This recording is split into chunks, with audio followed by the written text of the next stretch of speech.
8 years of running. 8 years of a different name, a different city, a different life stitched together from lies she told herself were necessary. And it all comes undone in a hospital hallway, not with a gunshot, not with a threat, but with the way a little girl's steel blue eyes catch the light. And a man who rules half of America's criminal underworld drops to one knee and goes completely, terrifyingly still. If you've ever loved someone so completely that losing them broke something structural inside you, something load-bearing, then stay with this story until the very end. Drop a like and leave a comment with the city you're watching from. I want to see how far this story travels. Now let's begin.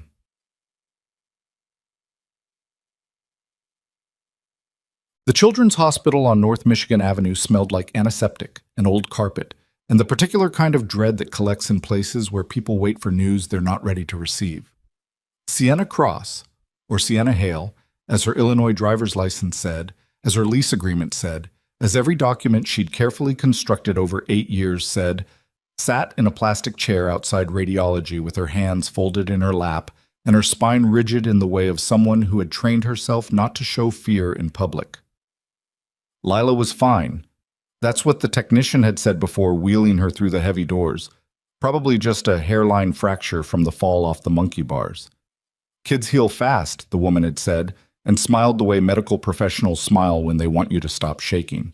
Sienna wasn't shaking on the outside. She'd gotten very good at that. She was 31 years old, and she looked like someone who slept adequately and ate regularly and did not dream about the same pair of hands every night. Long-fingered, careful hands that had once held her face like she was something worth protecting. She looked like a woman who had moved on. That was the point. That was the entire architecture of the life she'd built. Her phone was in her hand, but she wasn't looking at it. She was watching the hallway the way she always watched hallways. Exits cataloged, faces assessed, anything that moved at the edges of her vision tracked and evaluated and filed. 8 years of low-grade vigilance had rewired her nervous system into something permanently on edge. She'd tried therapy once. The therapist had called it hypervigilance. Sienna had called it survival and stopped going. The elevator at the far end of the corridor opened. She didn't look up right away. She heard it, the mechanical exhale, the soft bell, and her eyes moved there automatically, the same way they always did, an involuntary scan. 3 men stepped out. 2 of them she'd never seen before.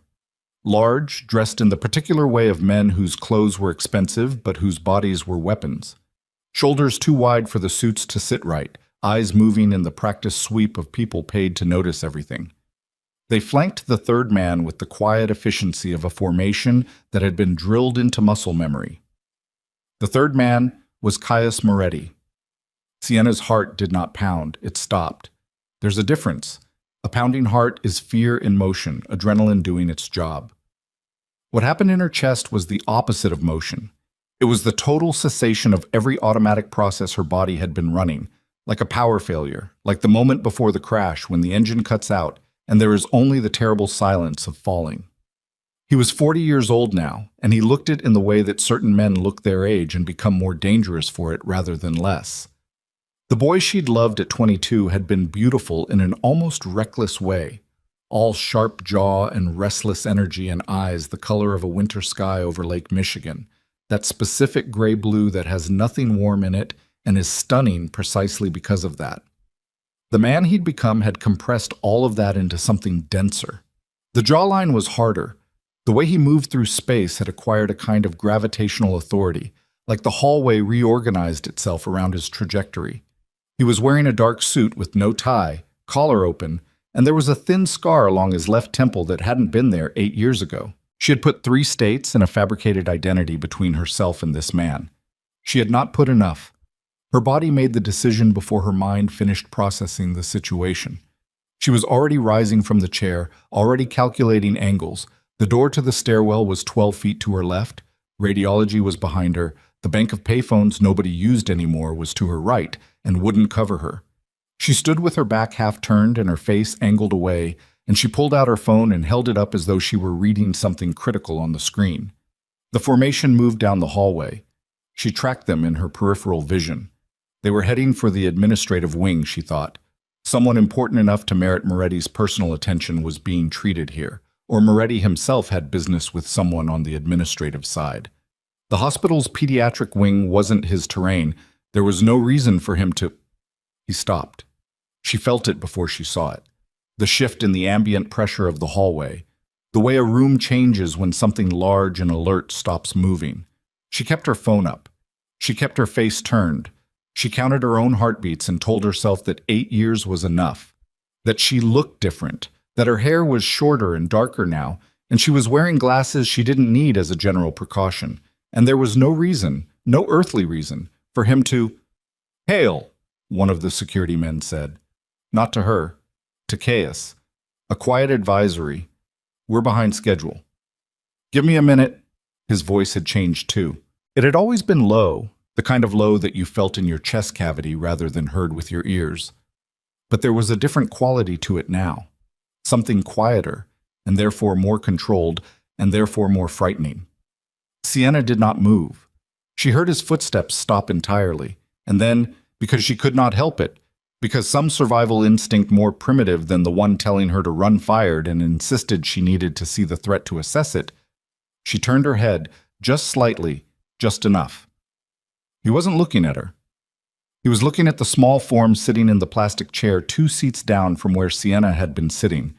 The chair Sienna had forgotten was occupied, forgotten in the shock of seeing him. The chair where Lila had been coloring in the activity book the nurse had given her before the scan, still coloring because Sienna had asked her to wait right there, and Lila did what she was told. Lila looked up at the large man who had stopped near her. She was 6 years old, and she had Sienna's dark hair and Sienna's small hands, and she was missing one of her front teeth, and she held her crayon the way left-handed children hold things, at an angle. She looked up, and she did the thing that 6-year-olds do. She assessed him with complete, uncomplicated directness. Caius looked back at her, and every carefully maintained wall in Sienna's chest cracked straight down the middle, because she saw the exact moment it happened. The moment the assessment short-circuited and became something else entirely. She watched his body go still in a way that had nothing to do with professional control. She watched his jaw tighten. She watched him look at those eyes, her daughter's eyes, the ones Sienna saw every morning over breakfast, the ones that had terrified her since the first time the pediatric ophthalmologist had noted their unusual gray-blue, such a distinctive color, very uncommon, probably paternal. And she watched Caius Moretti, the most feared man in the American organized crime hierarchy, absorb a hit that no weapon in his considerable arsenal had prepared him for. "Hi," Lila said. She was utterly unafraid. She had never been taught to fear strangers the way Sienna feared them. Sienna had been careful not to pass that particular wound along. Caius crouched. He went down on one knee, right there in the hospital hallway, and Sienna's world tilted on its axis because she had never seen him do that. Not for anyone, not for anything. And he looked at her daughter with an expression she could not fully read from this angle, something fractured moving behind his eyes. "What are you drawing?" he said. "A horse," Lila said. "It doesn't look like a horse, though. It looks like a potato." Something moved across his face. Not quite a smile. Something that had been in the vicinity of a smile once and had forgotten the root. "Can I see?" Lila held up the book. He looked at the potato horse with what appeared to be genuine attention. "The legs are good," he said. "Thank you," Lila said with the gravity of a professional accepting feedback. She turned the book back around and resumed coloring. Caius stayed crouched for a moment longer. Then his head turned, slowly, with the deliberate quality of a man who had already decided what he was going to do before he did it, and his gaze found Sienna across the 6 feet of hospital corridor between them. She hadn't run. She didn't know why. Her legs had locked. His eyes met hers for the first time in 8 years, and what crossed his face then was not anger, not joy, not the complicated wreckage of grief and betrayal she'd anticipated in her worst imagined versions of this moment. It was something much quieter and much more dangerous, recognition. And behind that, very controlled, very contained, but absolutely unmistakable, the beginning of a question. "Sienna," he said. Her real name. The name nobody in her current life used. She grabbed Lila's hand, pulled her out of the chair, and walked. She didn't run. Running attracts attention, and the 2 security men were still in the hallway, and she had done enough of this. had constructed enough crisis protocols in the dark hours when she couldn't sleep to know that running was the wrong move. She walked at the pace of a woman with purpose, a woman who had somewhere to be, and she turned into the first branching corridor, and then the next, and then she hit the stairwell door, and then she did run. Lila bumping against her hip, asking, "What's wrong, Mama? What's wrong?" And Sienna said nothing. "Baby, nothing. Just keep moving." She came out on the second level, crossed to the east stairwell, came out the ground floor emergency entrance into the gray October light, and she flagged the first cab she saw, and she put her daughter inside, and she did not look back. Her hands were shaking. First time that had happened in years. Lila looked at her across the cab's back seat with those eyes that were not Sienna's, had never been Sienna's, and said, "That man had the same color eyes as me." "I know," Sienna said. "That's cool," Lila said, and went back to the activity book. Sienna looked out the window at the city going past and tried to remember how to breathe. She had 48 hours maybe, less probably if he moved fast, and Caius Moretti had always moved fast. She had 48 hours to pack what mattered and disappear again, to pull Lila out of the school she'd finally settled into, to abandon the apartment it had taken 2 years to feel safe in, to become someone else in some other city and start the meticulous, exhausting process of rebuilding a life from nothing, again. She thought about the look on his face when he'd met her eyes, the question forming behind the recognition, the way he'd gone still when he looked at Lila. She thought, he already knows. Men like Caius Moretti didn't become what they were by being slow. Whatever deduction she'd already completed in her own mind, the one that started with steel blue eyes and ended with the only possible biological explanation, he'd completed it too. Maybe before she'd even made it to the stairwell. The cab crossed the river, heading north, and Sienna Cross, who was really Sienna Hale, who had been Sienna Reyes for 7 months in Phoenix, who had been Sienna Moore for 11 months in Atlanta before that, stared at the gray surface of the water and allowed herself 30 seconds of pure, uncomplicated terror. Then she stopped, put it away, picked up her phone and started composing the mental list. What to grab, what to leave, how much cash she had accessible, where the nearest bus station was.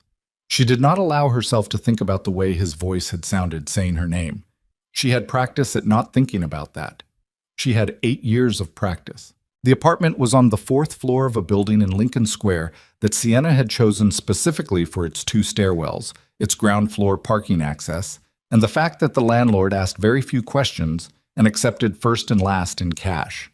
She had a bag packed and ready. She always had a bag packed and ready, tucked behind the water heater, containing 3 sets of clothes for each of them, cash in 3 currencies, 2 prepaid phones still in their packaging, and documentation she'd spent considerable resources acquiring and preferred not to think about too carefully. She got Lila settled with a snack and a video on the tablet and told her they might be going on a little trip, and Lila said okay and kept watching. Lila had been moved enough times that the prospect of a trip didn't alarm her, which was either a sign of resilience or a sign of damage, and Sienna had stopped being able to tell the difference. She was in the bedroom pulling the second duffel bag from the closet when she heard the sound. Not loud, not even alarming on its face, a soft creak from the hallway outside the apartment door, the kind of sound that buildings made all the time, settling into themselves, the normal acoustic vocabulary of old construction. But Sienna had lived in this apartment for 19 months, and she knew its vocabulary, had cataloged every sound the way she cataloged exits and faces, and that particular creak was not in the dictionary. Someone was standing outside her door. She moved to the doorway of the bedroom. Lila was on the couch, 8 feet away, absorbed in the tablet. The front door was to the left. The window to the fire escape was in the kitchen to the right. Sienna went to the kitchen. She went quietly, in her socks, and she checked the fire escape window. She could see the alley below. She could see the roof line above. She could not see anyone. She went back to the main room. She considered the front door. She should take Lila out the fire escape right now. That was the protocol. That was what every rational calculation in her head was telling her to do. Instead, she went to the kitchen drawer and removed the compact Glock 43 that she had purchased legally under her Hale identity 18 months ago and had been to the range with 40 times since and could field strip in under a minute. She checked the chamber.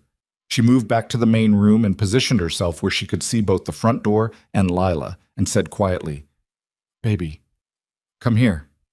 Lila looked up. Something in Sienna's voice, the flatness, the specific register that Sienna used only when she was not playing around, moved her off the couch without argument. She came and stood behind Sienna's left leg. The sound came again, and then a voice muffled through the door. "Sienna."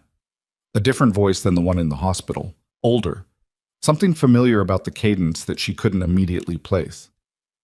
"Sienna Hale, we need to talk, and we have approximately 4 minutes before this gets significantly worse for everyone. Please open the door." She did not open the door. "Who are you?" she said. A pause. "My name is Petrov. I worked for Marcus Dietrich's task force 8 years ago. I need you to understand something before Moretti's people get here, because they are coming, and they are not coming to talk." Her blood went cold. Not figuratively. She felt it as a physical thing, the drop in temperature that starts in the chest and moves outward. Marcus Dietrich, a name she hadn't spoken aloud in 8 years, a name that represented everything she had run from. Not from Caius, not exactly, but from what she'd been told about Caius, what she'd been shown, what they'd convinced her of in a sequence of carefully staged revelations designed to make disappearance feel like the only option for survival. "Prove it," she said. Another pause. Then, through the door, "He told you he was going to take you somewhere safe. He called it the Rhone property. He said it was north of the city, on a lake. He described the dock. He described the color of the shutters." A beat. "He was the only person who knew those details, Sienna, and he died for knowing them 3 months after you disappeared." The gun was steady in her hand. Her voice, when she spoke, was not. "What do you want?" "To give you something before I run," the voice said. "A file. Physical copies, because the digital trail was destroyed. What actually happened 8 years ago, what Dietrich's task force was really operating as, and who was paying them." Another pause, shorter this time. "Your daughter isn't just Moretti's child. She's the leverage in a 20-year inheritance fraud, and the people who set it up have known about her for at least 6 months. Tonight is not a coincidence, Sienna. Your meeting with Moretti at the hospital, that wasn't luck. You were supposed to be seen." The front door had a narrow view window set into it at eye level. She had covered it with a piece of cardboard from the inside, another of her protocols. She moved to it, pulled the cardboard back, and looked through the glass. A man in his 50s, thin, wearing a coat that had seen better decades, stood in the hallway holding a manila envelope. His face showed the specific exhaustion of someone who had not slept well in a very long time. He wasn't holding a weapon.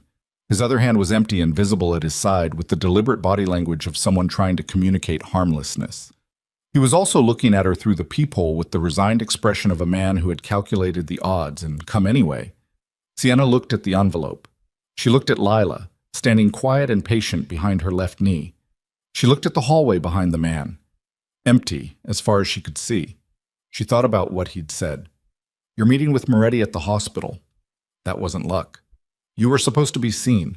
She had been in Chicago for 19 months. She had been careful. She had been so carefully, exhaustingly, deliberately careful. If she'd been found, it wasn't because she made a mistake. Someone had pointed. She put her hand on the deadbolt. "If this is a setup," she said through the door, "I have 1 round chambered, and I will not hesitate." "I know," said the man named Petrov. "I'm not here to trap you. I'm here because I've been carrying this file for 8 years, and I'm dying, and I'm not leaving it to my lawyer." She opened the door. He handed her the envelope. His hands were shaking slightly more than hers. He said, "Don't read it here. Get your daughter out first. Read it somewhere you have an exit." He looked past her at Lila for just a moment, and something crossed his face.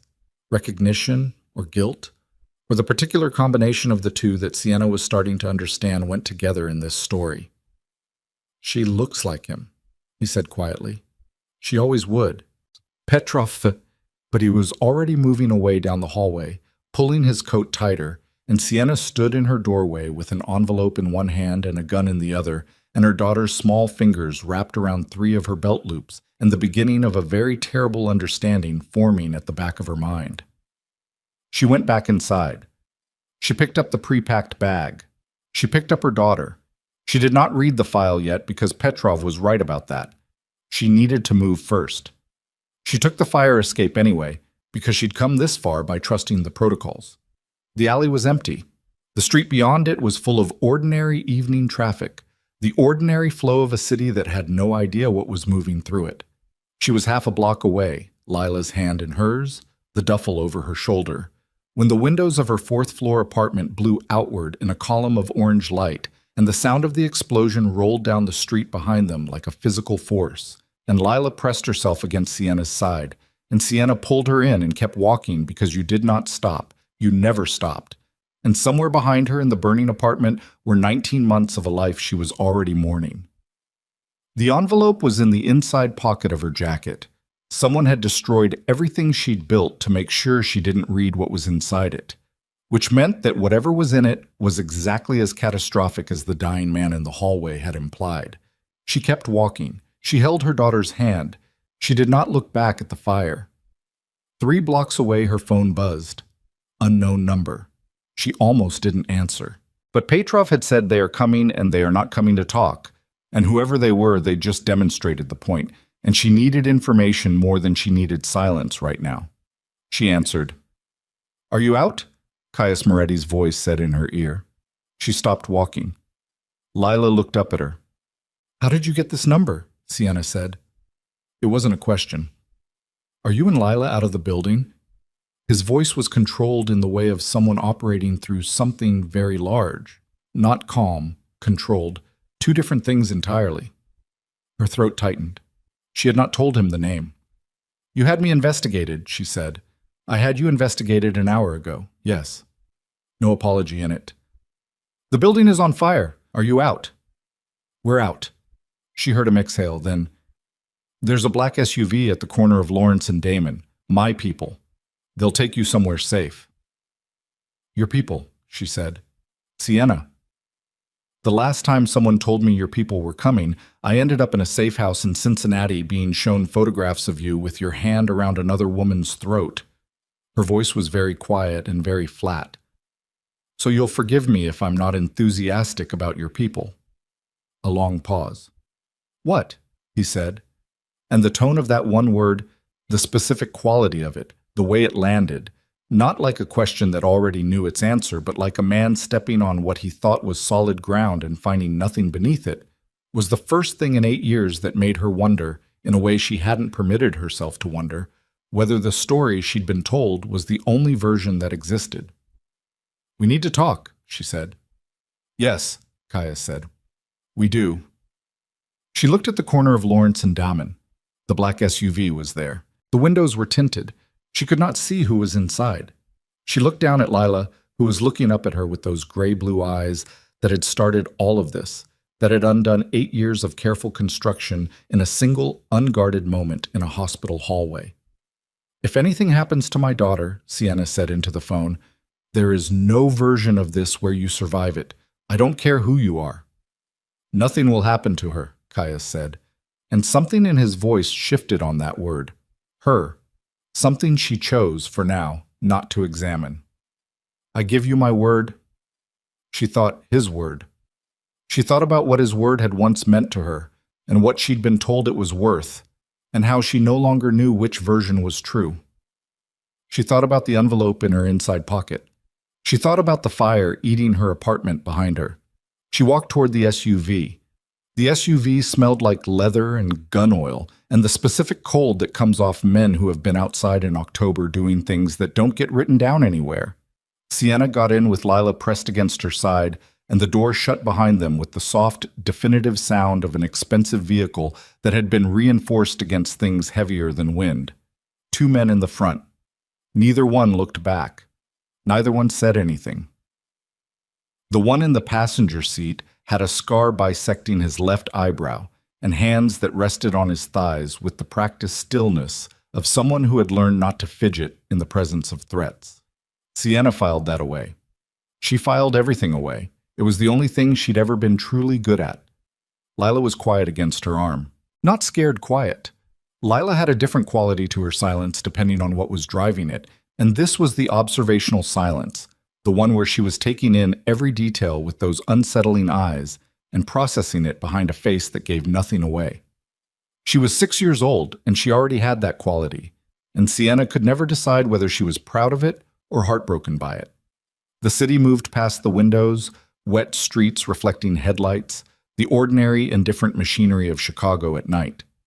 They crossed into the near north side, and then turned into a parking structure and descended 2 levels and stopped. The man with the scarred eyebrow got out and opened Sienna's door, and held it with the body language of someone who understood the difference between courtesy and control and was practicing one while exercising the other. "Miss Hale," he said. "Cross," she said, because she was done with Hale. Hale was in an apartment that was currently on fire. He didn't react to that. He just gestured toward the elevator at the far end of the parking level, and she picked up Lila and walked toward it and did not show him her back more than she had to. The elevator opened onto a floor that had clearly been something commercial before it was whatever it was now. The bones of an open-plan office space. The ghost of drop ceiling tiles, but all of that stripped back and replaced with something functional and spare. Good sightlines. 2 exits she could see.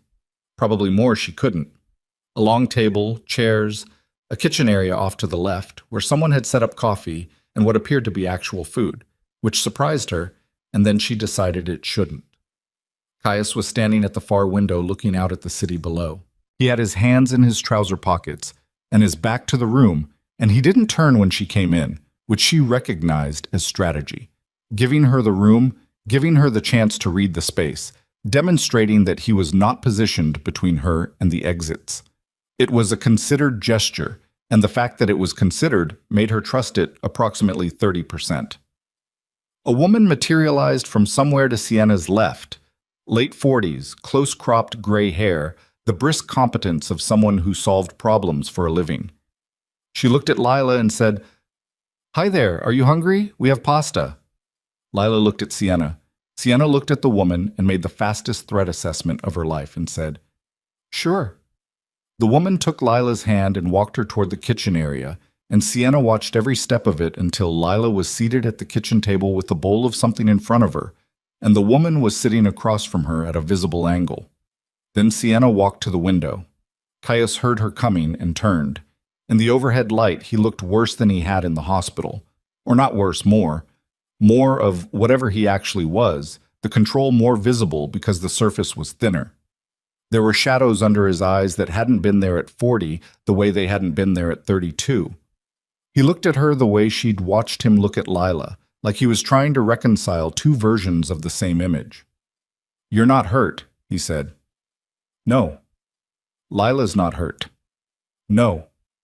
She held his gaze. "Say what you're going to say, Caius." Something tightened at the corner of his jaw. "How old is she?" 6. He looked at the kitchen.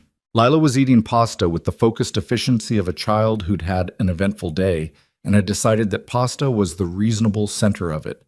The gray-haired woman was saying something quiet, and Lila was nodding in the way she nodded when she was listening without committing. 6, Caius said again. "Yes." The silence between them had weight. It was the specific density of everything that had happened in 8 years pressing against the surface of a conversation that hadn't started yet. "You left," he said. "I left," she said, without a word. Without. He stopped. The jaw muscle worked. "I thought you were dead for 4 months. You understand that?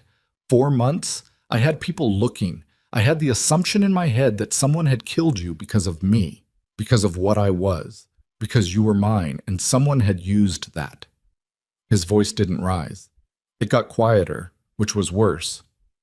"And then I got told you'd gone willingly, that there was someone else, that it had all been—" "Who told you that?" she said. "Carver, Marcus Dietrich's man inside my organization." He said the name like he was biting through something. He had photographs, documentation, fabricated. He looked at her. "All of it," she said. "Fabricated. I was taken, Caius. A corrupt FBI task force operating under Dietrich pulled me off the street 17 days after you and I—" She stopped, started again. They told me you'd ordered it, that you'd found out I'd been talking to a federal contact about your operations, which I hadn't. I need you to understand that I had not, I know you hadn't, and that you'd decided I was a liability. They showed me, her voice stayed steady through an act of will that cost her something measurable. They were very thorough. They had audio. They had photographs. They had what appeared to be a signed order with your signature on it. She looked at him. They convinced me that if I didn't disappear, they'd deliver me to you themselves, as a courtesy. The expression on Caius Moretti's face in that moment was not one she had seen before. Not anger. She knew his anger, had cataloged every variation of it over the 18 months they'd spent together before everything collapsed. This was something underneath anger, something that anger had been sitting on top of for 8 years like a lid over something pressurized. Dietrich, he said, his task force. But according to the man who came to my door tonight, Petrov, Dietrich wasn't operating independently. He was financed. She reached into her jacket and removed the envelope. I haven't read this yet. I was told to get clear first. She held it out. He looked at it but didn't take it. You open it, he said. It came to you. She broke the seal. Inside were photocopied documents, financial records, internal memos, what appeared to be wire transfer records with certain figures highlighted in yellow, and photographs. She went through them one by one. Caius watched her face instead of the documents, which she noted and would think about later. The wire transfers told the story in numbers first. A shell company incorporated in Delaware called Ashfield Meridian, LLC, had been making quarterly payments to a private security consulting firm for 7 years prior to her disappearance. The private security consulting firm had a parent company registered in the Caymans. That parent company listed one operational officer, Marcus Dietrich. The memo was typed, not handwritten, and had no letterhead, but it was addressed internally, and the recipient was listed only by a code designation. She skimmed it, read it again, felt the floor shift. It was a directive. Dated 11 months before she'd been taken. It outlined the objective, separating Caius Moretti from Sienna Cross before she could be legally recognized as a common law partner, which under Illinois statute would have given her claim to a portion of Caius's estate, and through that estate, access to asset documentation that tied back to an inheritance that had been fraudulently restructured in 2001. The operation was described in the language of corporate risk management. Subject Cross represents an unacceptable discovery risk.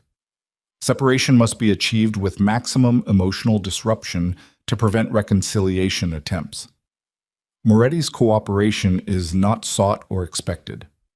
She put the memo down on the window ledge. Someone paid Dietrich to take me, she said.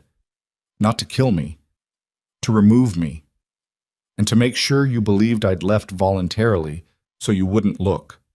She looked up at him.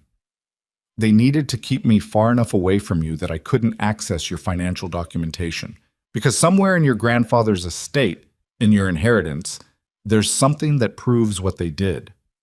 Caius picked up the memo, read it. His face showed nothing, and she had enough experience with that particular blankness to know it meant something specific and ugly was happening behind it. Ashfield Meridian, he said. You recognize it. It was one of the shell companies my legal team flagged when they were reconstructing my grandfather's estate after he died. 2003. They flagged it, and then the attorney who flagged it resigned within the month. He set the memo down with the careful precision of someone who wanted to put his fist through the wall and was choosing not to. I was 25. I trusted the restructured documentation. I shouldn't have. There's more, Sienna said. She pulled out the last document in the envelope.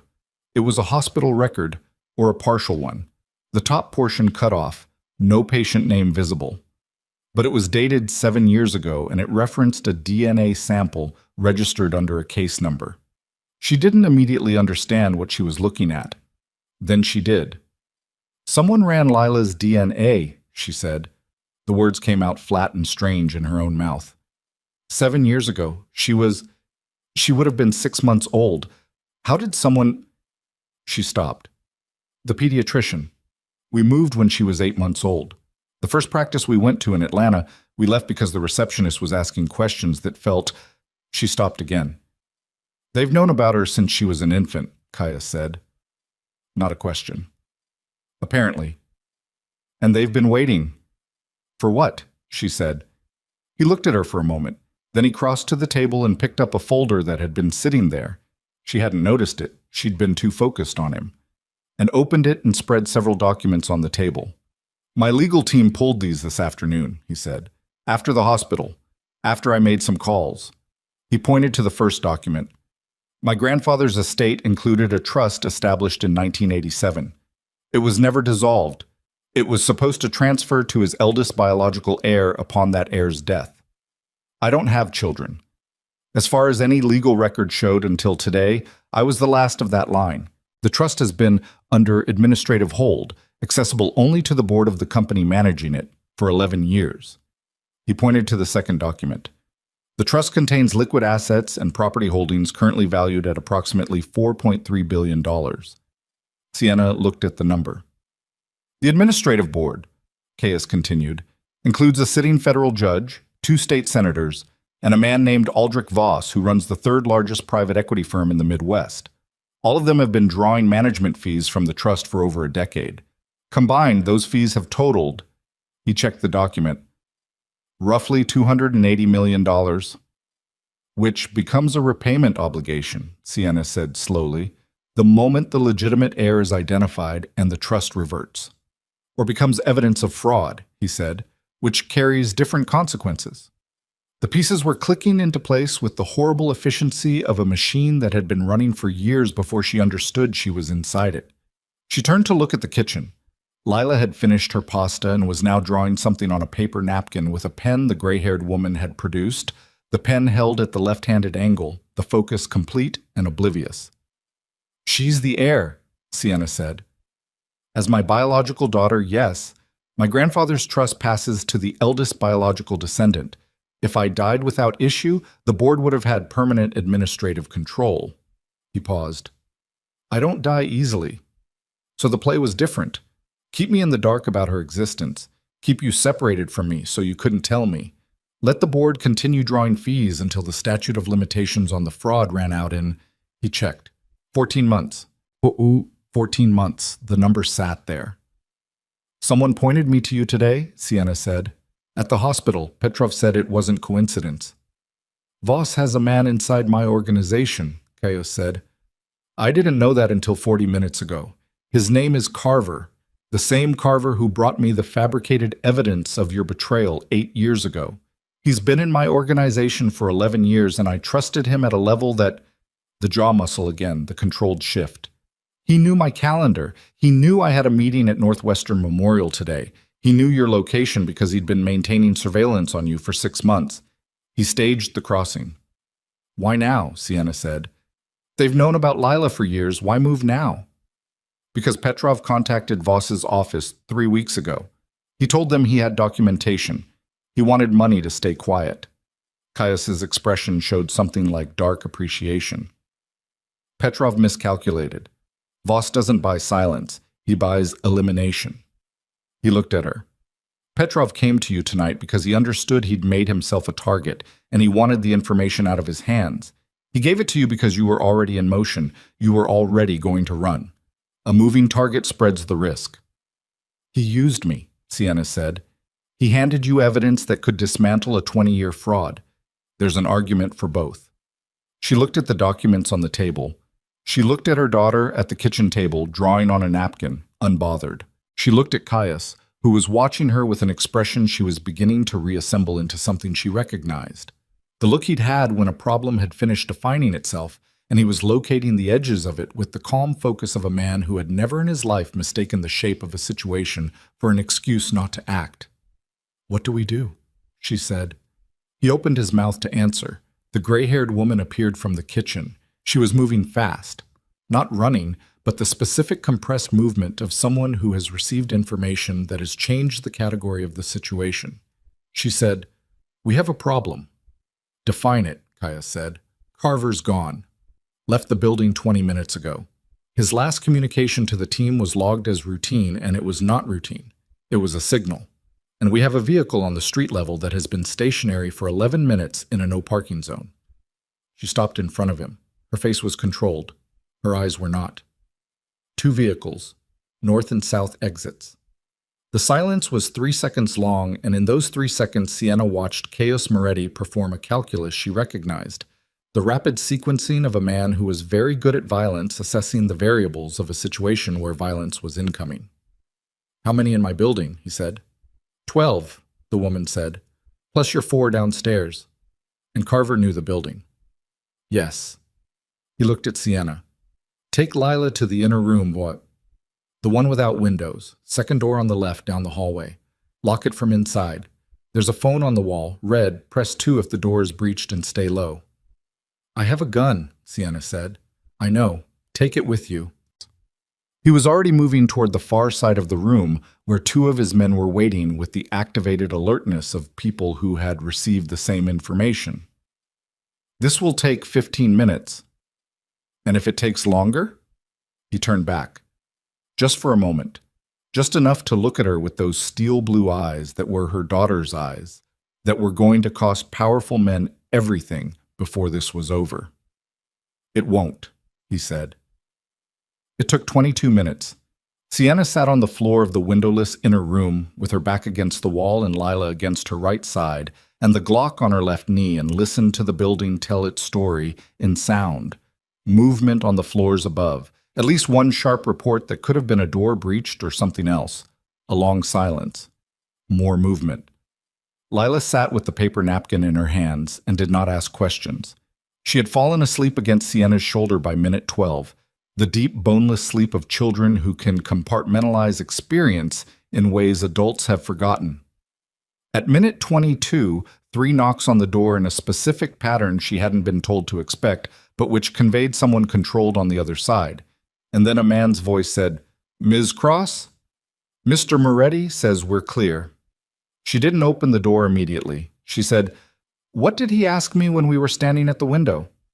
A pause. "He doesn't know what you mean." "Tell him I said, 'What did you ask me when we were standing at the window before the woman came in?'" A longer pause. Then, muffled through the door, another voice, Caius, closer than the hallway. "I asked what we do." She opened the door. He was standing in his hallway, and he had a cut on his forearm that had bled through his shirt sleeve, and he was holding that arm slightly away from his body with the studied casualness of someone who wants you to know he's not hiding it, but also doesn't want to discuss it. There was a man she didn't recognize on the floor at the end of the hallway, not moving, and 2 of Caius's men standing over him with the specific posture of people who have finished something and are waiting to find out what comes next. "2 teams, Caius said, both neutralized. Carver wasn't with them personally. He looked at Lila, asleep against Sienna's shoulder. Something crossed his face. "He sent people, which means he went somewhere instead." "Where?" Sienna said. "That's what concerns me." He looked at the man on the floor and then back at her. These weren't Voss's professional contractors. They were borrowed, third party, hastily assembled. Something made Carver move fast. Something changed tonight that pushed the timeline. Sienna thought about it, ran the chain backward. "Petrov," she said. "Petrov came to my door with the file, which means Petrov had already run, which means Voss knew he'd run, which means Voss knew the file was in motion. They didn't just want to eliminate me tonight, they wanted the file. And when the apartment blew and we weren't in it, they knew Petrov had made contact," Caius finished, "and they knew whatever he gave you was enough to be dangerous. So the play changed." He looked at her steadily. "Carver went to deal with Petrov personally." "Petrov's already dead," Sienna said. She said it the way she said most true things she didn't want to be true, flatly, without room for negotiation. Caius didn't disagree. "The file he gave you," he said. "Do you have it?"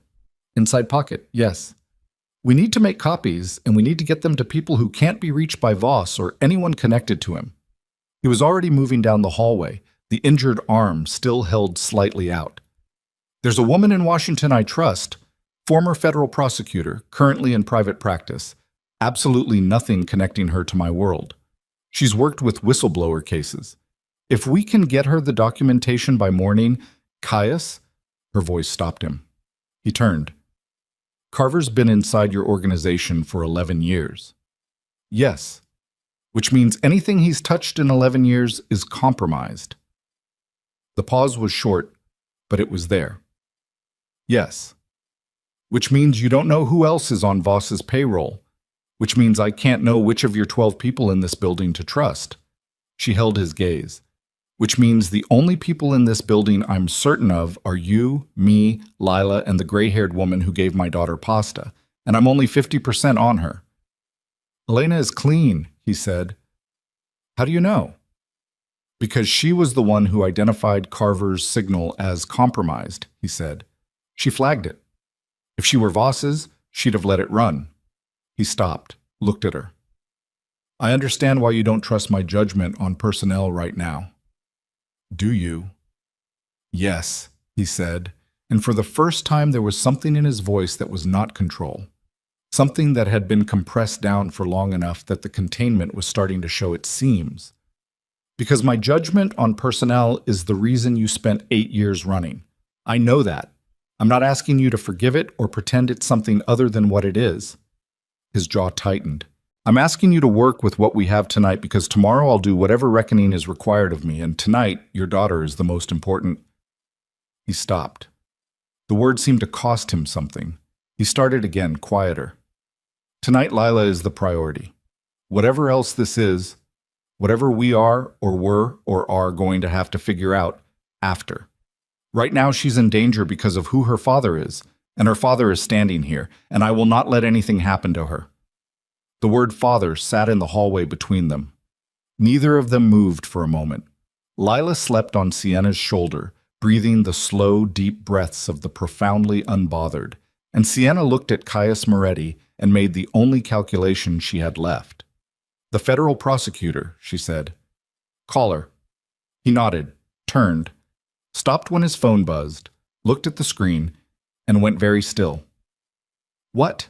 Sienna said. He held the phone up. A text. No sender ID. 4 words. I have Elena's daughter. And below it, a photograph of a girl who was maybe 15, dark-haired, Elena's eyes, standing in a brightly lit room that was not her bedroom, holding a newspaper with today's date visible on the front page. From the kitchen, they heard Elena make a sound. Not a scream, not a cry, something with no name. The sound a person makes when the floor disappears. And Sienna understood in that moment that the building had just become a trap, that Carver had not simply fled but had laid a lever, and that whatever move Caius made next, someone else was ready to counteract it, and that the 14 months until the fraud statute ran out was irrelevant now because Voss had stopped playing defense. He was hunting, and he had just taken a hostage to make sure they stayed exactly where they were. Elena did not scream again. That first sound was the only one she made, that single, structureless thing that had no name, and then she shut it down with a speed that told Sienna everything she needed to know about what kind of woman Elena was. She came out of the kitchen and crossed the room and held out her hand for the phone, and Caius gave it to her without hesitation, and she looked at the photograph for a long time without any expression on her face at all. That was worse than crying would have been. Her name is Mara, Elena said. Her voice was flat and precise as a scalpel. She's 15. She was supposed to be at her friend's apartment in Wicker Park tonight. She handed the phone back. The friend's name is Josie Callahan. Mara has been going there on Friday nights for 4 months. She looked at Caius. Carver knew. He's known her schedule? For how long? Caius said. He knew the friend's name 6 weeks ago. I mentioned it once. In the car. I thought... She stopped. Reset. I thought it was a conversation. The room was very quiet. 3 of Caius's men stood at various positions around it with the focused stillness of people waiting for direction, and none of them looked at Elena because looking at her in that moment would have been indecent. Caius looked at Sienna. She could read the question without him asking it. What do I do had become the specific and terrible calculus of a man weighing a hostage against everything else in motion. They want us to stay, Sienna said. The photograph is a leash. As long as they have Mara, we don't move. We don't go to the prosecutor. We don't do anything with the file. And by morning, Caius said, whatever window we had to get documentation to someone outside Voss's reach closes. Unless we move tonight, she said. If we move tonight, Mara...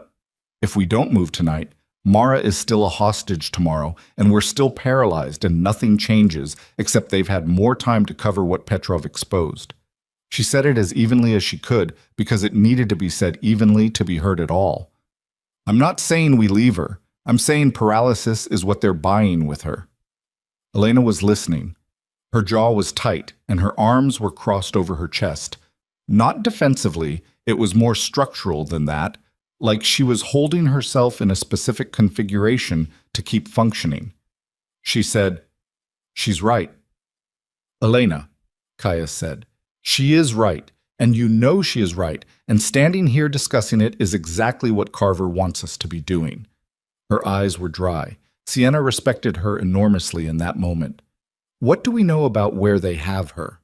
Caius looked at two of his men, the one with the scarred eyebrow, whose name Sienna still didn't know, and a younger one who had the particular posture of someone tech-adjacent, slightly too comfortable around screens to have come up through straight muscle work.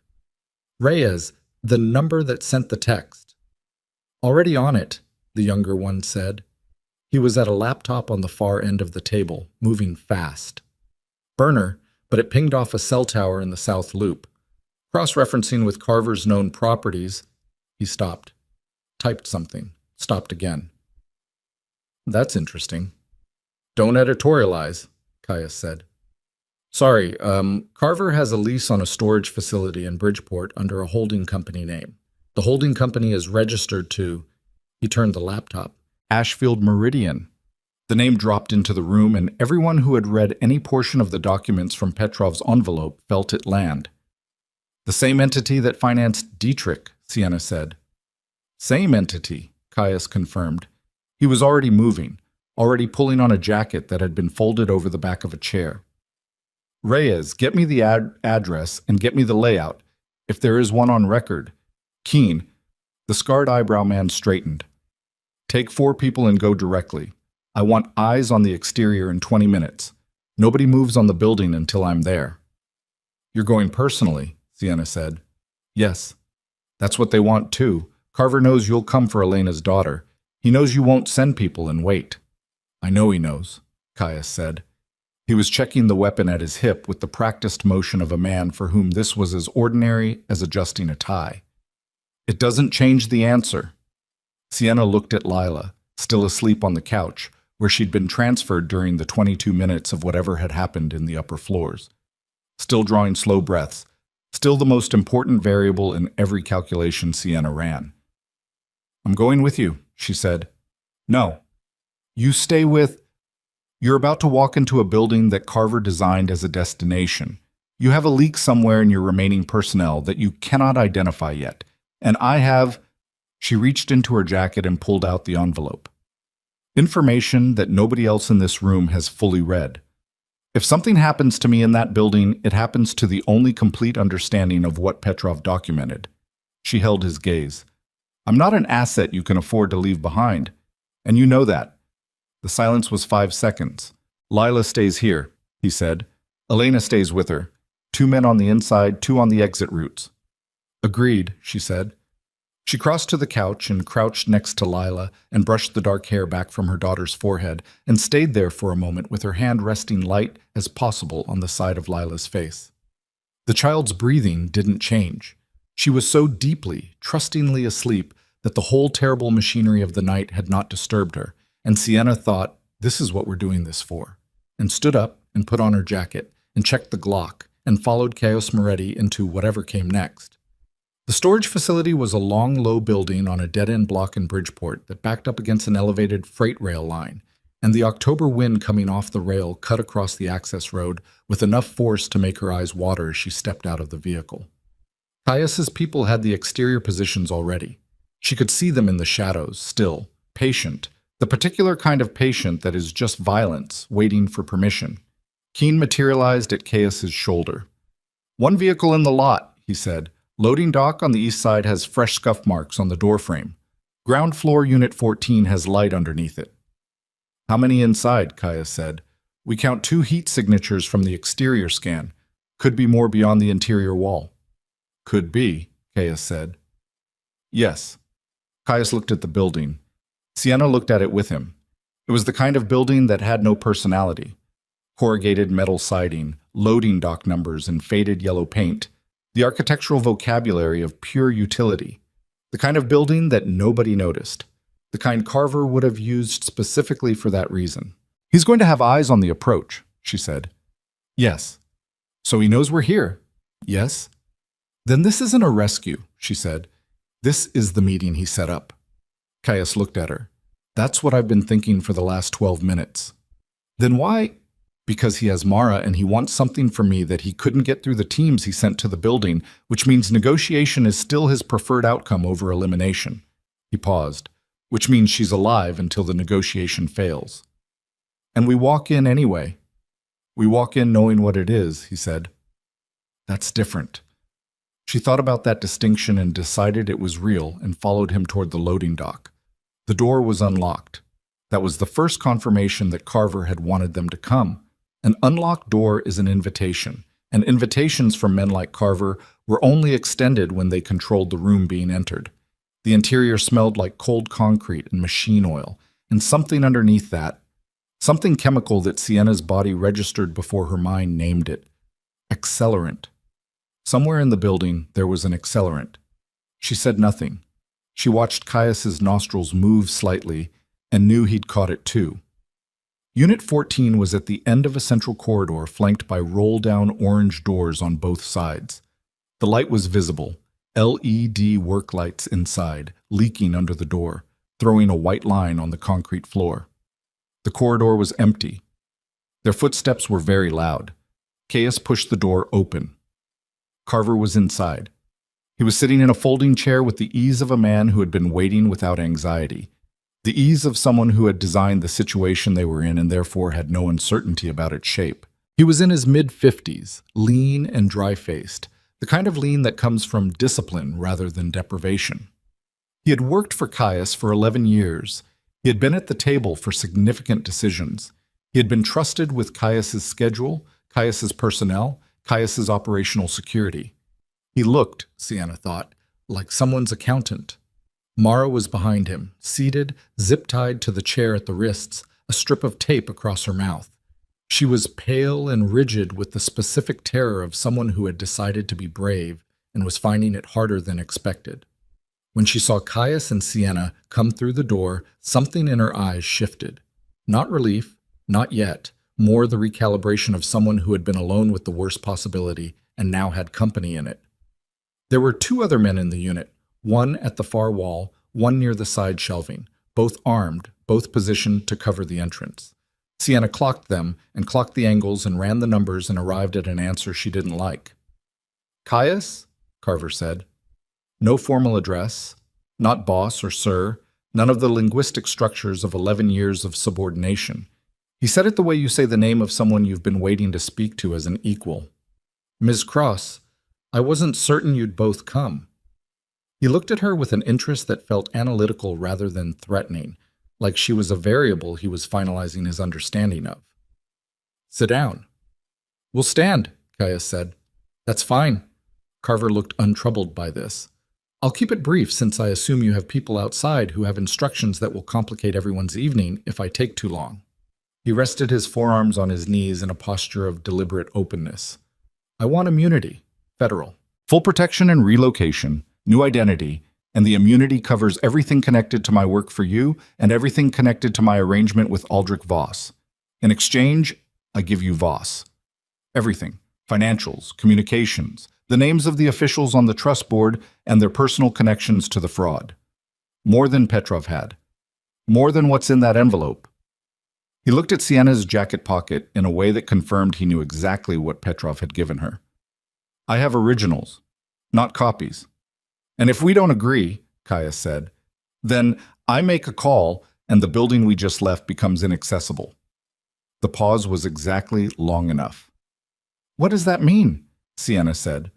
Carver looked at her with the patience of a man explaining something to someone he'd already decided was intelligent enough to understand it. There's a device in the building, a small one. It wouldn't collapse the structure, this isn't theater, but it would take the top floor and everything on it. He let that sit. I don't want to use it. I want to make that clear. The child is not my target. But Voss wants the heir eliminated, and if I'm going to protect myself from Voss, I need something from you, and I'm using the leverage I have. The temperature in the room did not change. Sienna felt the cold of the concrete floor through the soles of her boots, and she felt her heartbeat in her fingertips. And she looked at the man in the folding chair and understood with complete clarity that he was telling the truth. Not because Carver was an honest man, but because men who negotiate from a position of genuine leverage don't need to lie about the nature of that leverage. The device was real. The call was real. And Lila was on the top floor of a building in the near north side with Elena and two men whose names she barely knew. Caius's face showed nothing. She watched him run the calculation. She had learned, over 18 months of loving him, to read the speed of his thinking and the quality of his stillness. And what she read now was the fastest she had ever seen it move. "Keene has a jammer," he said. It wasn't to her. It was out loud, and it was to Carver. "Cell signal in a 2-block radius is suppressed. Your call doesn't go through." Carver smiled. It was a small, precise smile that did not reach anything above his mouth. "The device is not cell-triggered." He reached into his shirt pocket and removed a small device, black plastic, the size and shape of a car key fob, and held it up between two fingers. "It's a local signal. 50-meter range, manual trigger." He set it on the floor between his feet. "Which is why you need to be careful about your next decision." Sienna looked at the device. She looked at the distance between it and Carver's foot. She looked at the two men at the walls. She ran a different calculation than Caius was running, a shorter one, more physical, involving angles and distances, and the specific question of how much time it would take for Carver's foot to reach the device if the room became violent. Too much time or not enough. It depended on who moved first. "What's the immunity arrangement?" Caius said. His voice had the quality of a man buying time and doing it visibly because concealing it would have been an insult to Carver's intelligence. "You have a contact at the DOJ, Carver said. "Deputy Director Halloran. He's clean.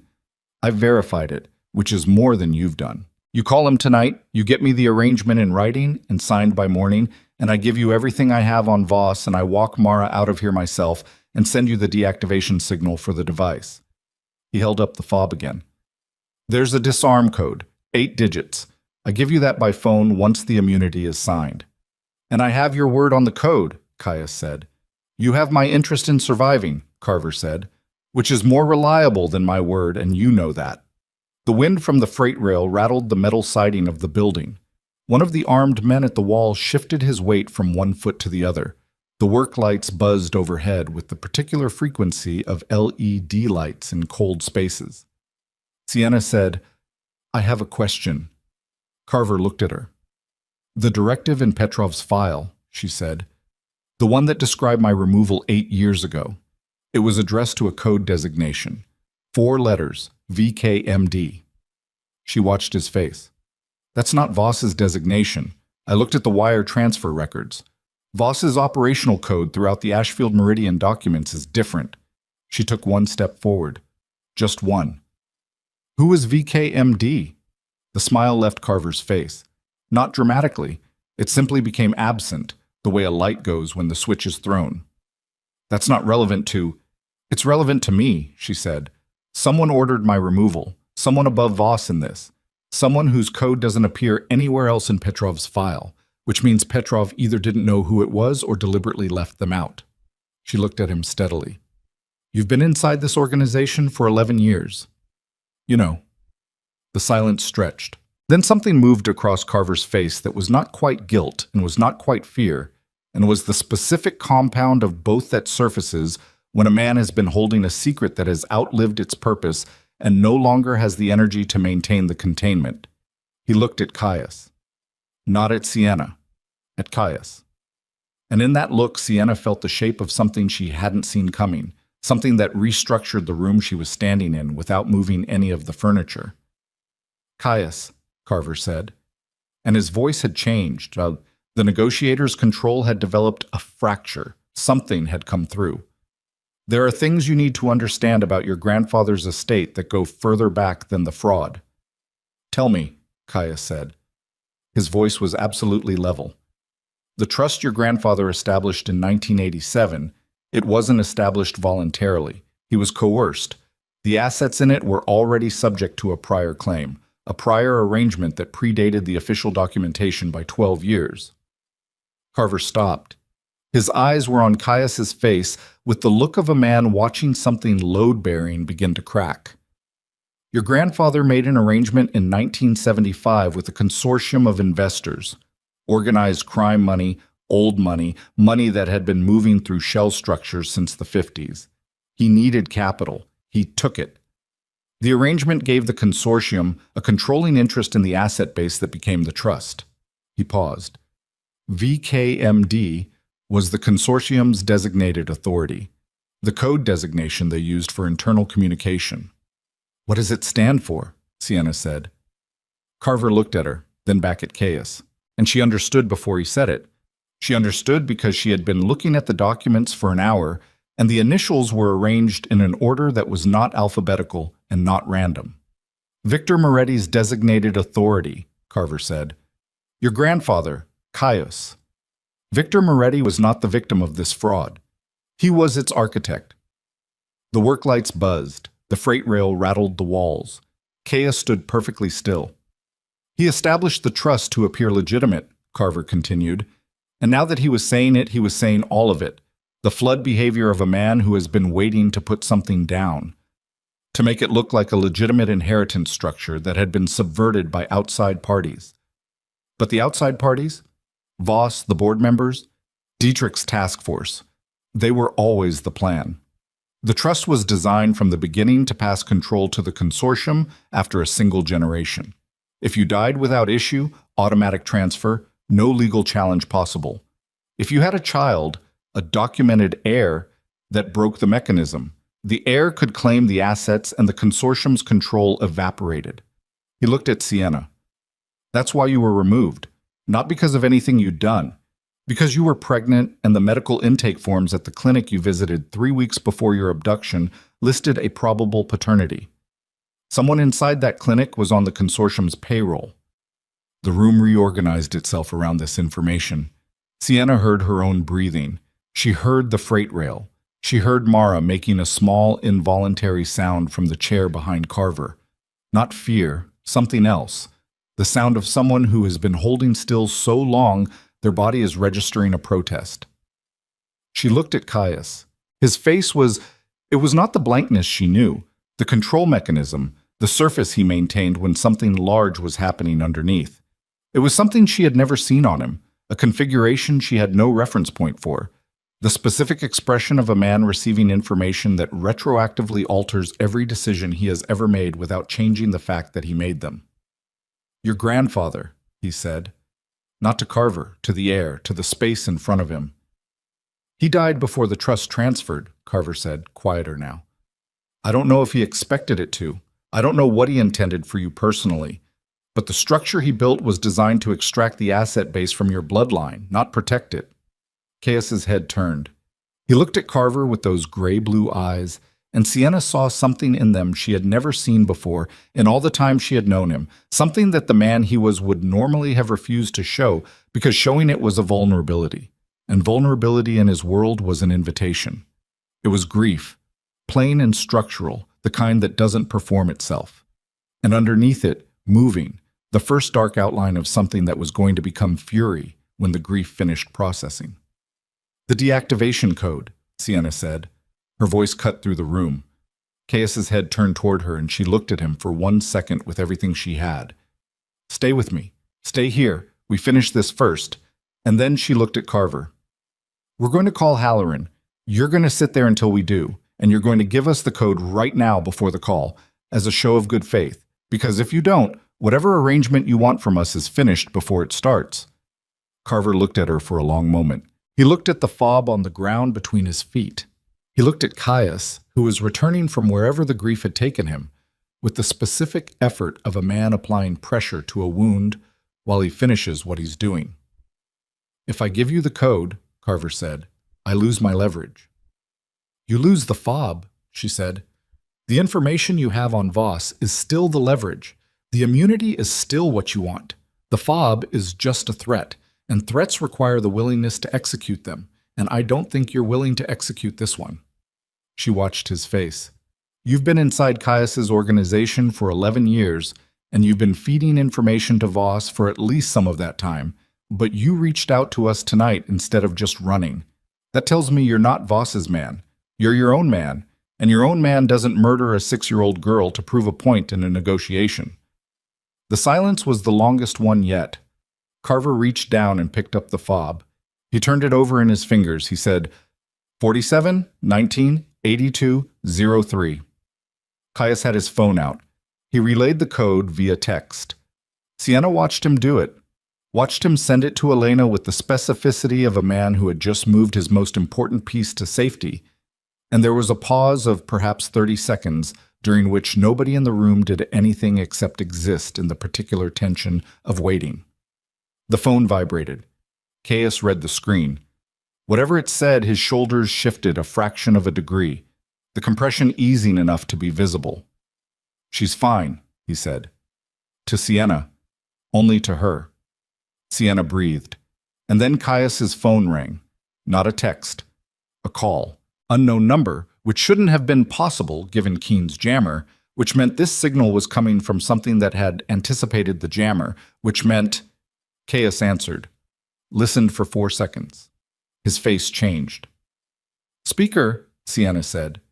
He put it on speaker and they all heard the voice that came through, measured, older, the voice of a man accustomed to rooms listening when he spoke.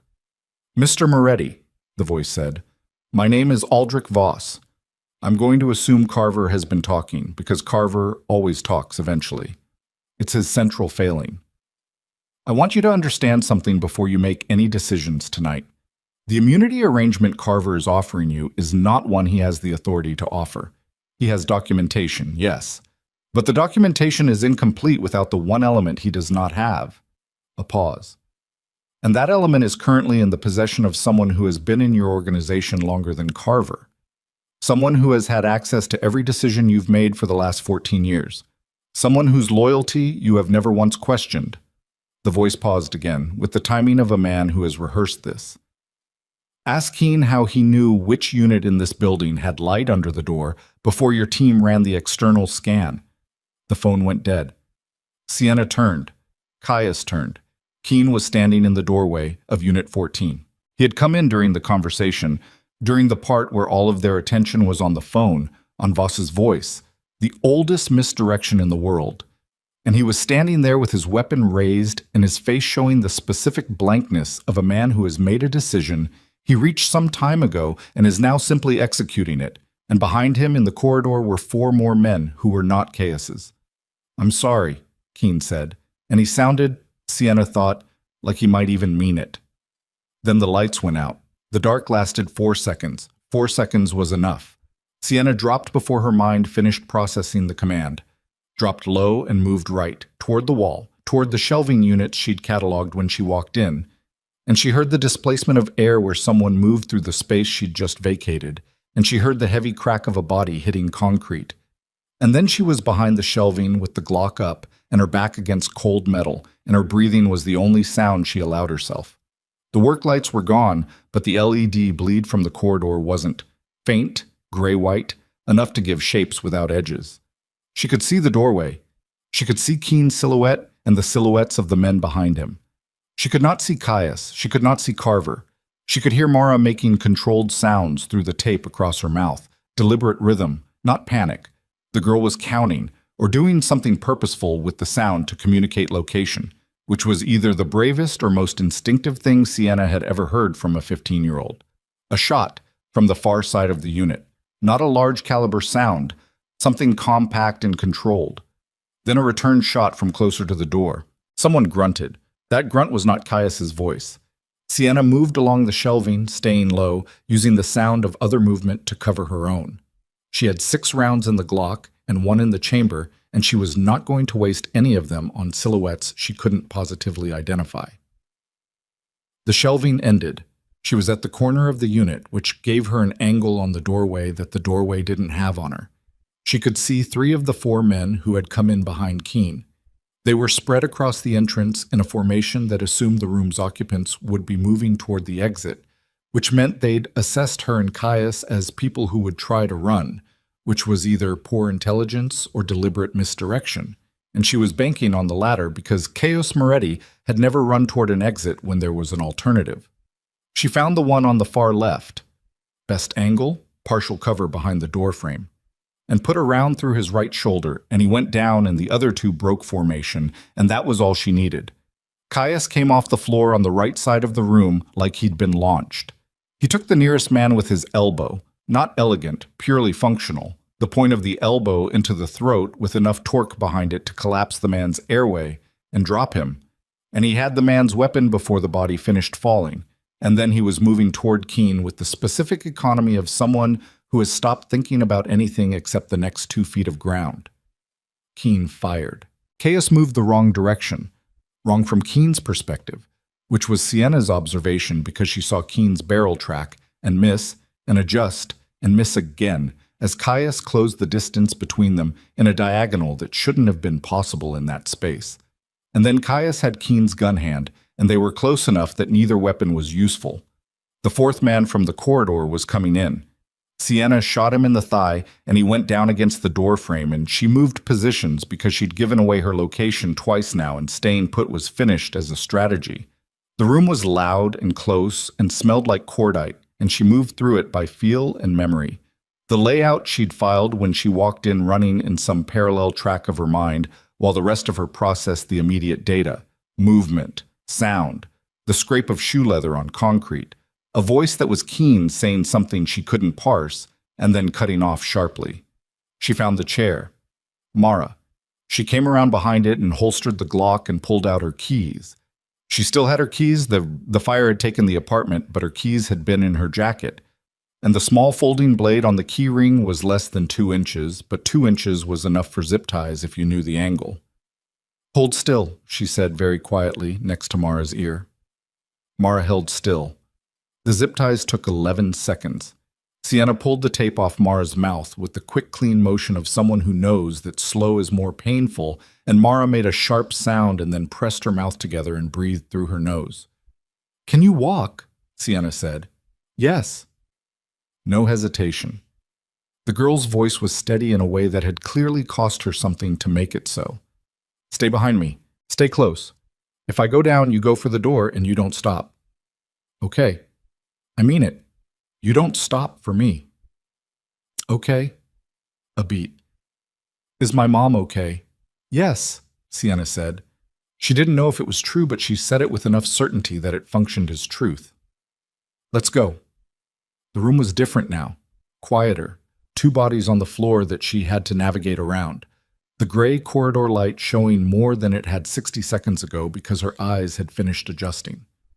She came around the shelving with Mara behind her right shoulder and found the room mostly still. Caius was standing with Keene against the far wall. Standing was the accurate word. He was vertical and functional, which was what mattered. But he was holding his left side with one hand, and the gesture was not casual. The cut on his forearm from the building earlier had opened again. She could see the dark on his shirt sleeve. Keene was on his knees, both hands visible, face showing the specific combination of defeat and calculation of someone who hasn't finished calculating. Carver was against the opposite wall, not restrained, not fleeing, standing with his arms at his sides and an expression that was almost unreadable in the low light. He had not moved during the fight. Either he'd had no play to make or he'd decided the play was waiting. "There are more coming," Keene said. His voice was rough. "You understand that. Voss didn't send 5 people. 5 people was the forward element." "How many?" Caius said. "Enough." Caius hit him once, very deliberately, and Keene's head snapped to the side and he stayed on his knees, which was admirable in a way that was also irrelevant. "How many?" Caius said again. 12, Keene said, blood on his lip. "On a 3-minute delay from when Voss's call ended. So you have—" He looked at nothing, calculating. "Maybe 90 seconds. Sienna did the math. It had been at least a minute since the call ended. "We need to go," she said. Caius looked at Keene.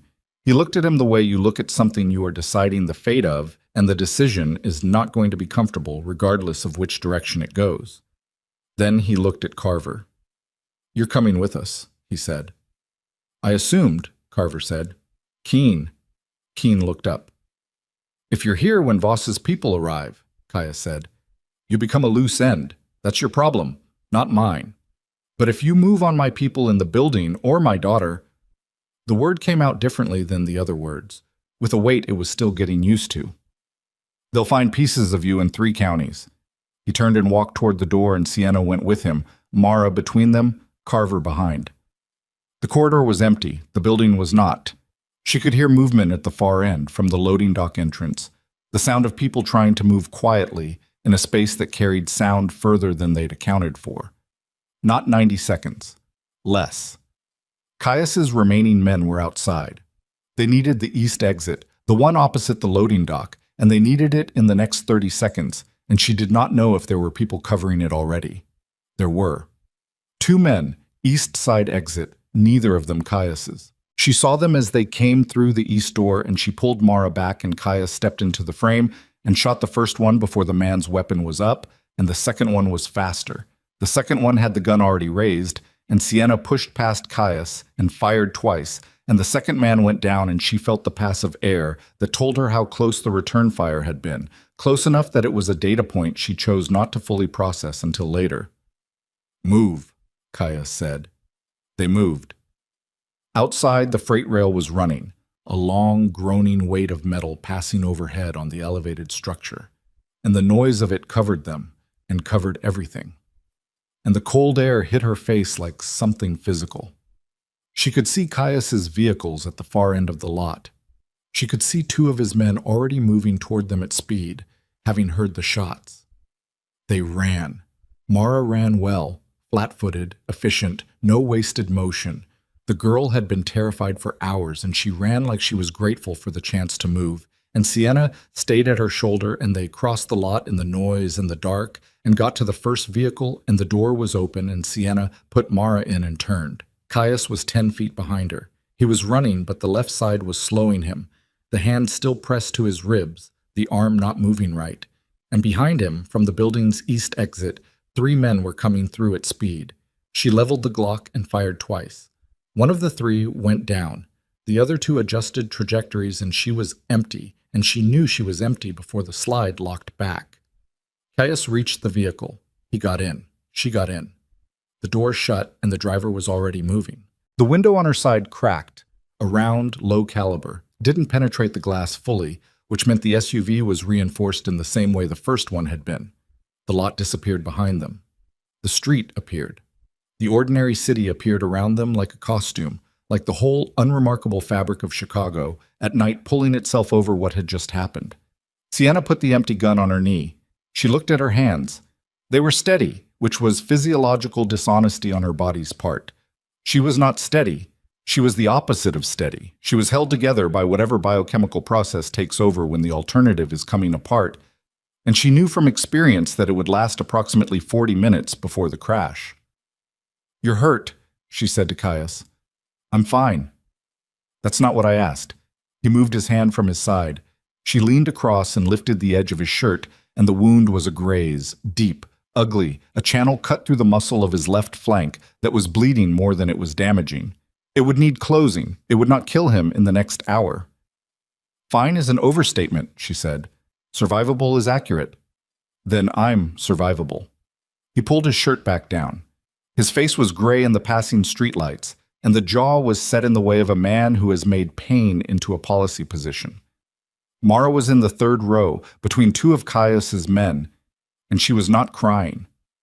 She was looking out the window with Elena's eyes and Elena's expression of restrained function, and when she caught Sienna looking at her, she said simply, "Thank you." "Your mother is safe," Sienna said. "We'll get you to her."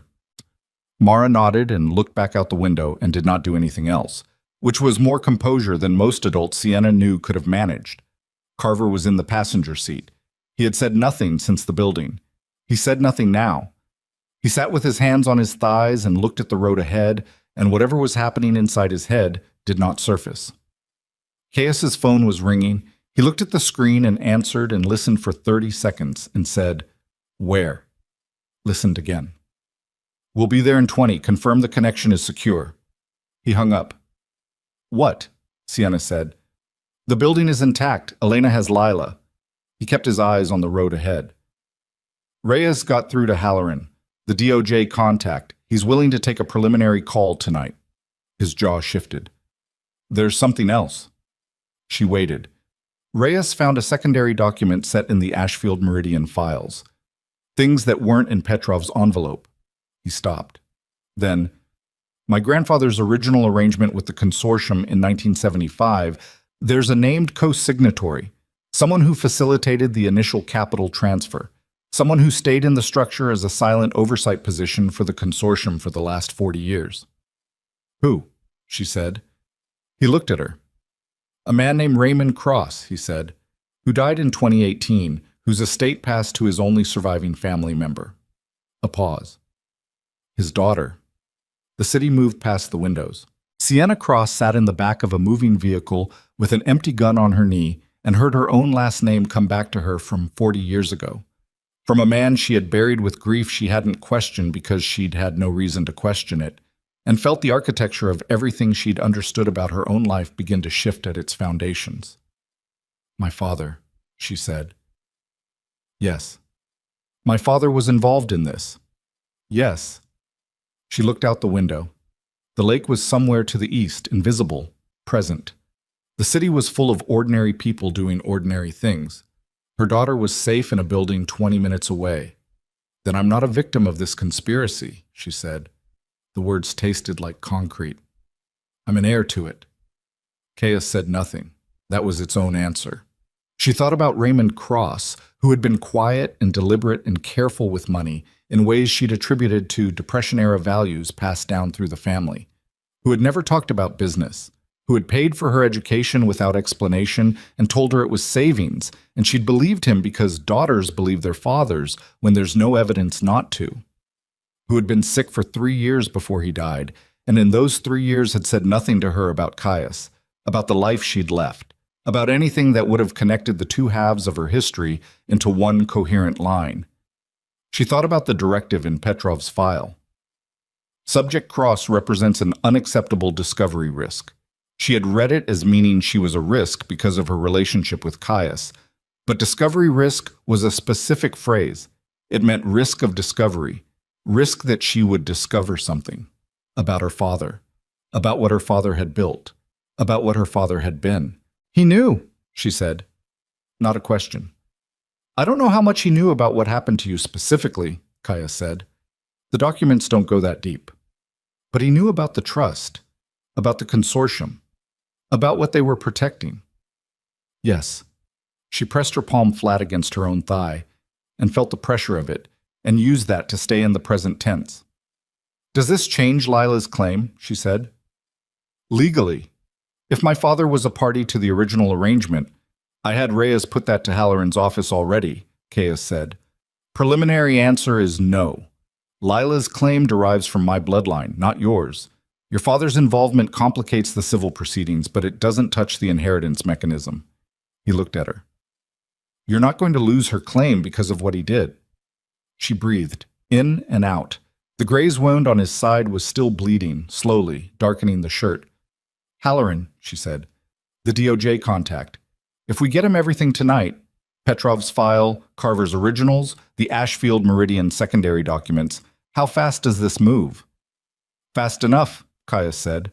The board members are public figures, a federal judge, 2 senators.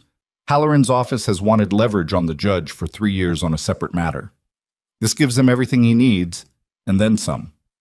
And Voss. Voss is 63 years old and has been insulated by legitimate business structures for 20 years. He'll lawyer up the moment Halloran's office moves. He'll have advance warning. He has people everywhere. His voice was controlled, but she could hear the thing underneath it, the thing that had been building since Carver said the name Victor Moretti in the storage unit. He might run. Then he can't run far enough, she said. You know that. I know that, he said. The SUV turned north, and the skyline reorganized itself through the window, and Sienna Cross sat with the knowledge of her father's choices spreading through her chest like cold water through cracked concrete, and she made herself breathe through it because there was still everything ahead of them, and breathe was the only instruction that applied to all of it equally. The new location was a private medical facility on the north side, the kind that existed to be discreet, that had no signage beyond a street number, that serviced people who needed professional medical attention without professional medical documentation. A man who did not introduce himself met them at the vehicle and looked at Caius's side and said, without inflection, 40 minutes. 20, Caius said.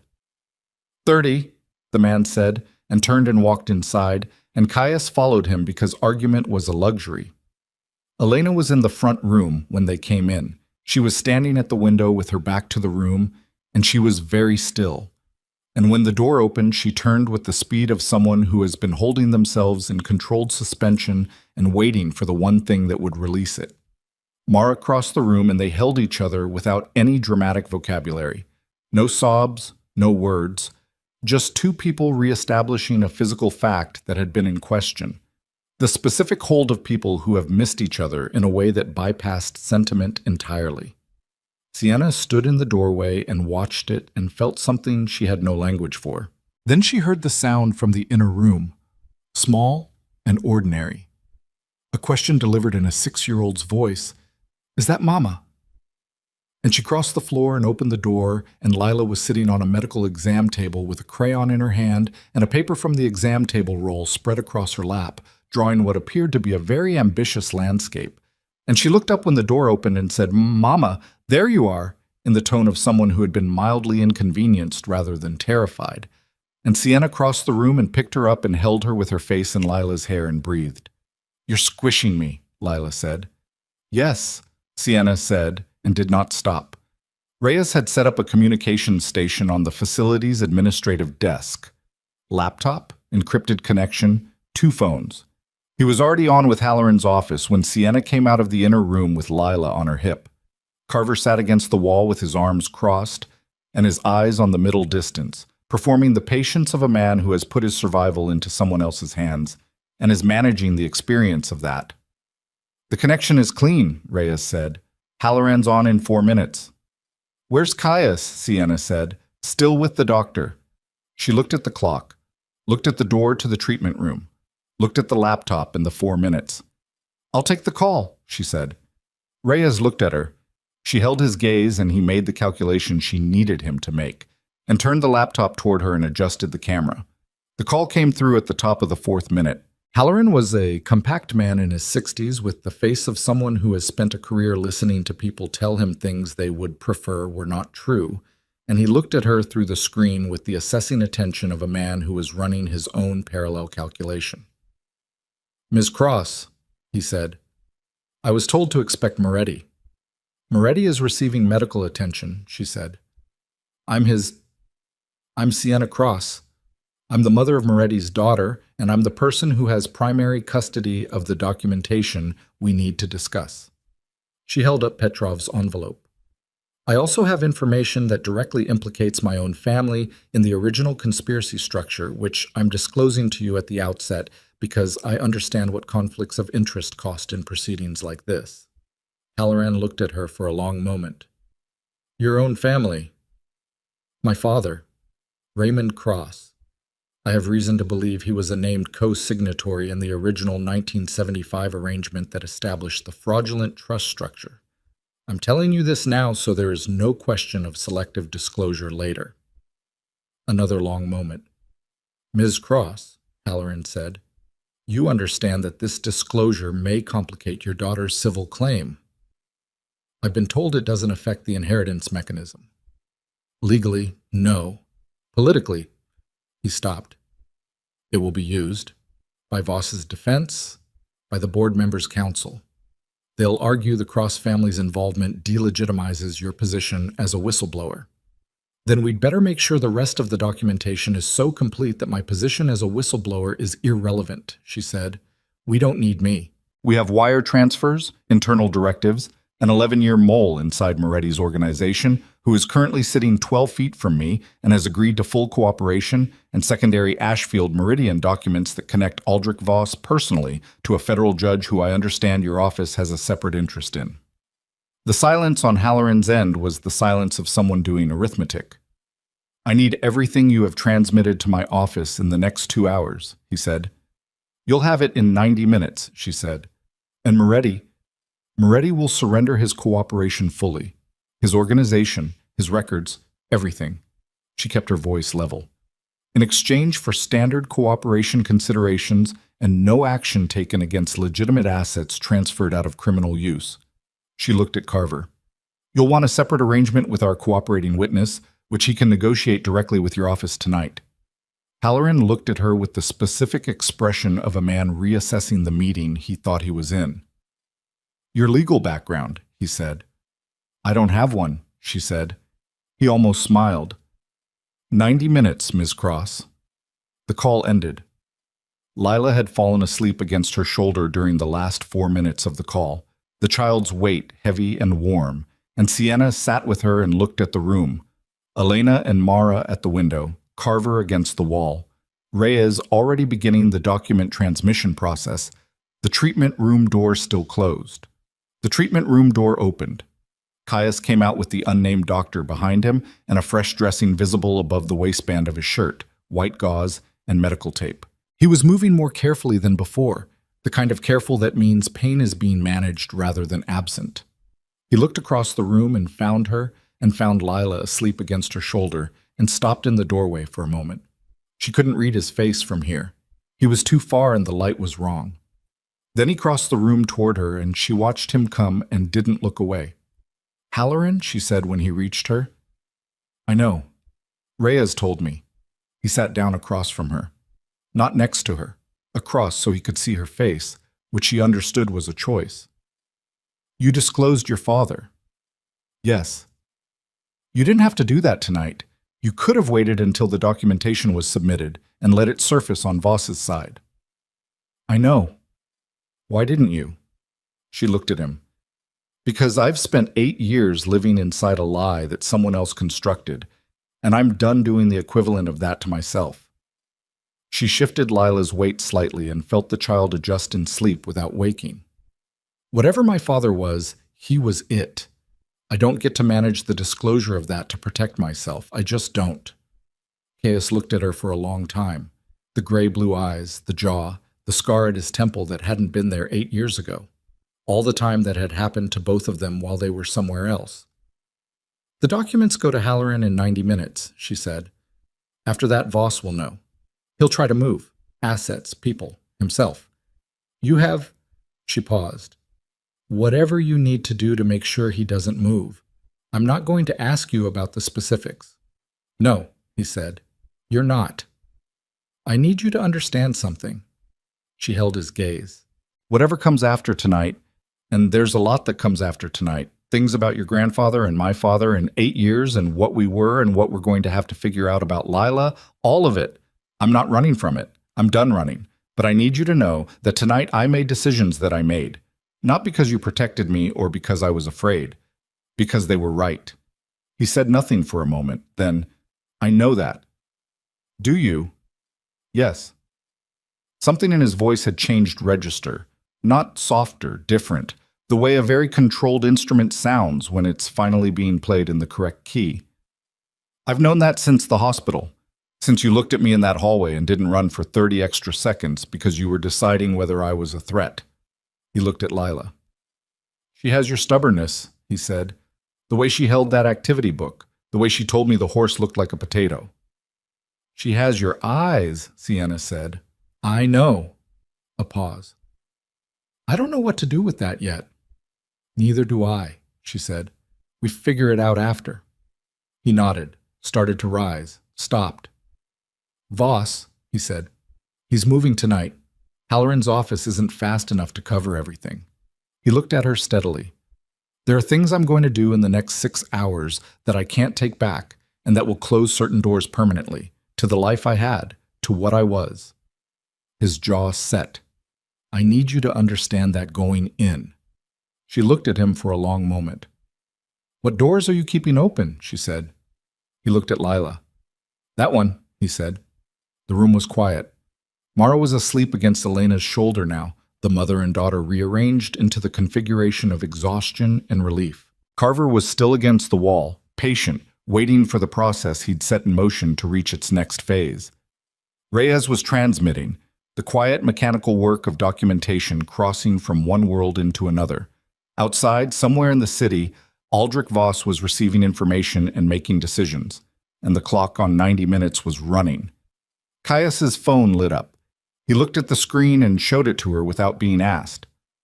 One message, a location, an address on the south side, the old industrial corridor along the river, and below it, 4 words from a number she didn't recognize but whose content told her who had sent it. "He knows you're coming." And below that, one more line, sent 30 seconds after the first, that landed in the room like something thrown from a great height. "I'm already there. So is Lila's birth record, the real one, the one that proves what Petrov didn't know." The address was a decommissioned steel mill on the south bank of the Chicago River, the kind of structure that the city had been meaning to demolish for 15 years and kept not demolishing because the cost estimates kept coming back wrong, and the ownership was buried in a succession of holding companies that nobody had untangled yet. Sienna knew, without being told, that one of those holding companies was Ashfield Meridian. She knew without being told that this was where it had always been going to end, not because of fate. She didn't believe in fate, but because men like Voss built their endgames into geography, the way other men built them into documents, and this particular geography had been waiting. The message sat on Caius's phone between them. "I'm already there. So is Lila's birth record, the real one, the one that proves what Petrov didn't know." "Who sent it?" Sienna said. "Unknown number." Caius turned the phone over in his hands. "But Petrov is dead. Carver didn't send it.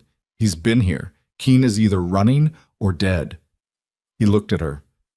"Which means someone has been in this from the beginning who hasn't surfaced yet. Someone who has the original birth record." "Yes." She thought about the clinic visit. 19 months pregnant, just past the first trimester. The intake forms that had listed probable paternity. The clinic she'd left and never returned to. She thought about the chain of custody of a document like that. Who would have preserved it? Who would have kept it for 7 years when it could have been used or destroyed at any point? Someone who was waiting for the right moment. Someone who understood its value precisely because they understood what it proved. "What does the real birth record prove that the falsified one doesn't?" Caius said. "The one I filed," Sienna said carefully, "listed the father as unknown." She looked at him. "Which I did because I needed Lila's documentation to be clean. No connection to you, no connection to anything that could be traced." She paused.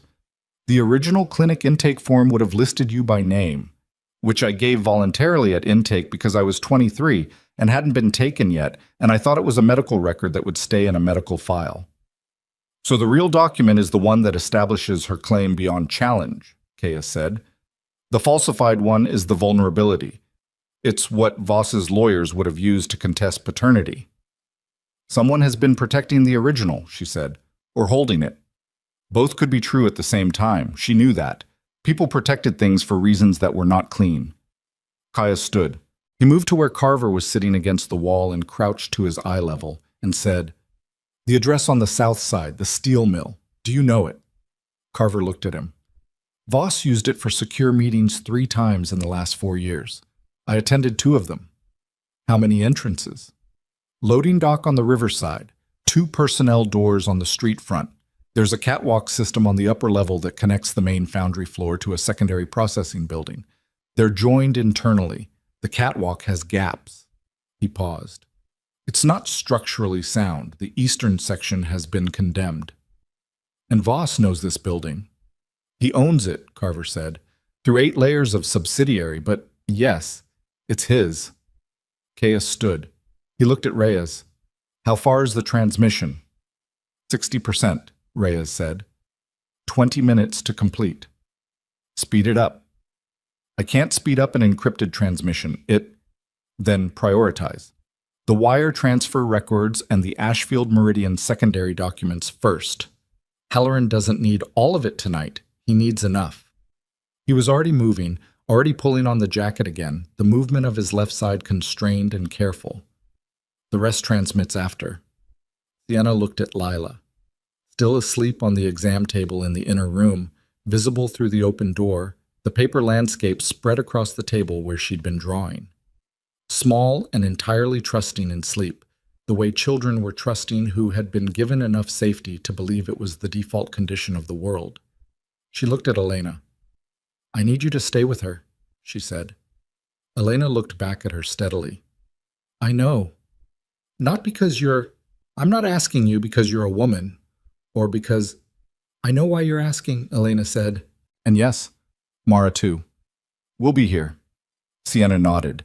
She went into the inner room, and she stood next to the table, and she looked at her daughter for what she made herself understand might be the last time she looked at her like this, with the specific safety of not being in motion, not being in crisis, just looking. The dark hair, the small left hand still loosely holding the crayon, the breathing. She did not wake her.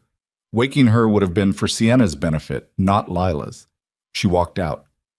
The drive to the south side took 14 minutes. Caius was in the front. Sienna was behind him. Reyes had stayed with Elena and Mara to complete the transmission.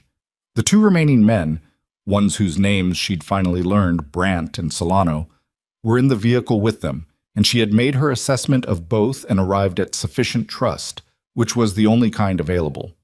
Nobody spoke during the 14 minutes. The city ran past the windows in its ordinary registers, streetlights, storefronts, the elevated train on its route, and underneath it the river appeared and disappeared, and then the industrial corridor opened up, and the mill was there, a long dark mass against the lighter dark of the sky, the river flat and black behind it, one window on the upper level showing a thin line of light. Someone was already inside. The message had not lied about that.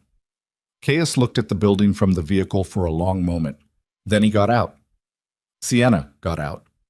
Brandt and Solano got out, and the four of them stood on the cracked asphalt of the access road in the October cold and looked at the thing ahead of them. "Voss won't be alone," Caius said. "He never moves without at least 2 close protection people. He's had the same firm for 9 years, and they're professional.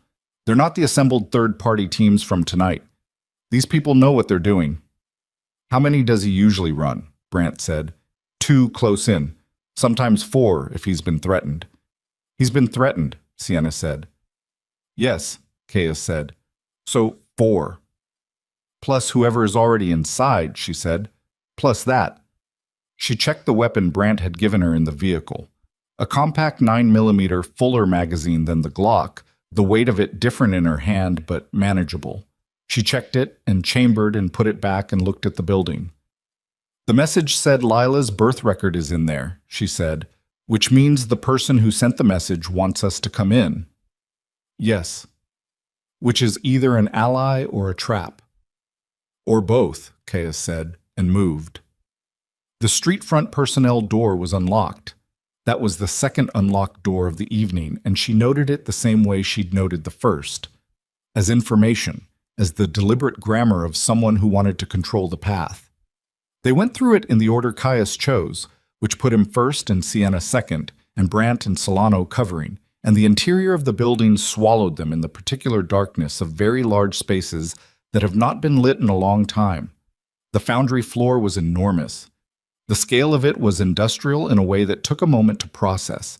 Ceiling 40 feet up, the ghost of overhead crane rails, the hulking shapes of equipment that had not moved in 20 years draped in the specific silence of machinery made permanently still. The concrete floor was cracked and pooled with old water that reflected the light from the upper level in broken fragments. The light was coming from the catwalk.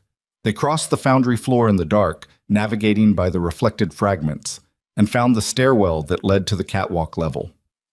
The stairs were metal, and they rang with each step despite the care with which they placed their feet, the sound rising into the space above them, announcing them to anyone who was listening.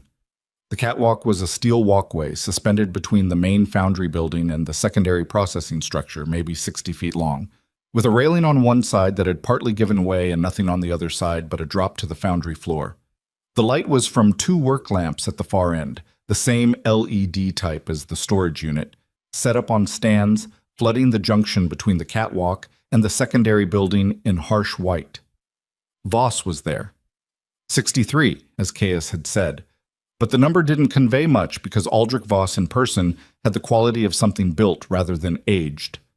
Thick through the shoulders, economical in movement, the kind of physical presence that came from years of understanding that size was a form of communication. He was standing at the catwalk junction with two men flanking him, both of them with the professional stillness of the close protection unit Caius had described. Two more behind them, partially visible in the secondary building's entrance. And standing to Voss's left, not restrained, not flanked, standing with his hands in his coat pockets and his thin face showing the particular expression of a man who had been waiting for this specific convergence for a long time, was Petrov. Sienna stopped moving. Petrov looked at her across the 60 feet of catwalk. He was not dead. He had the look of a man who had wanted specific people to believe he was dead and had succeeded at it.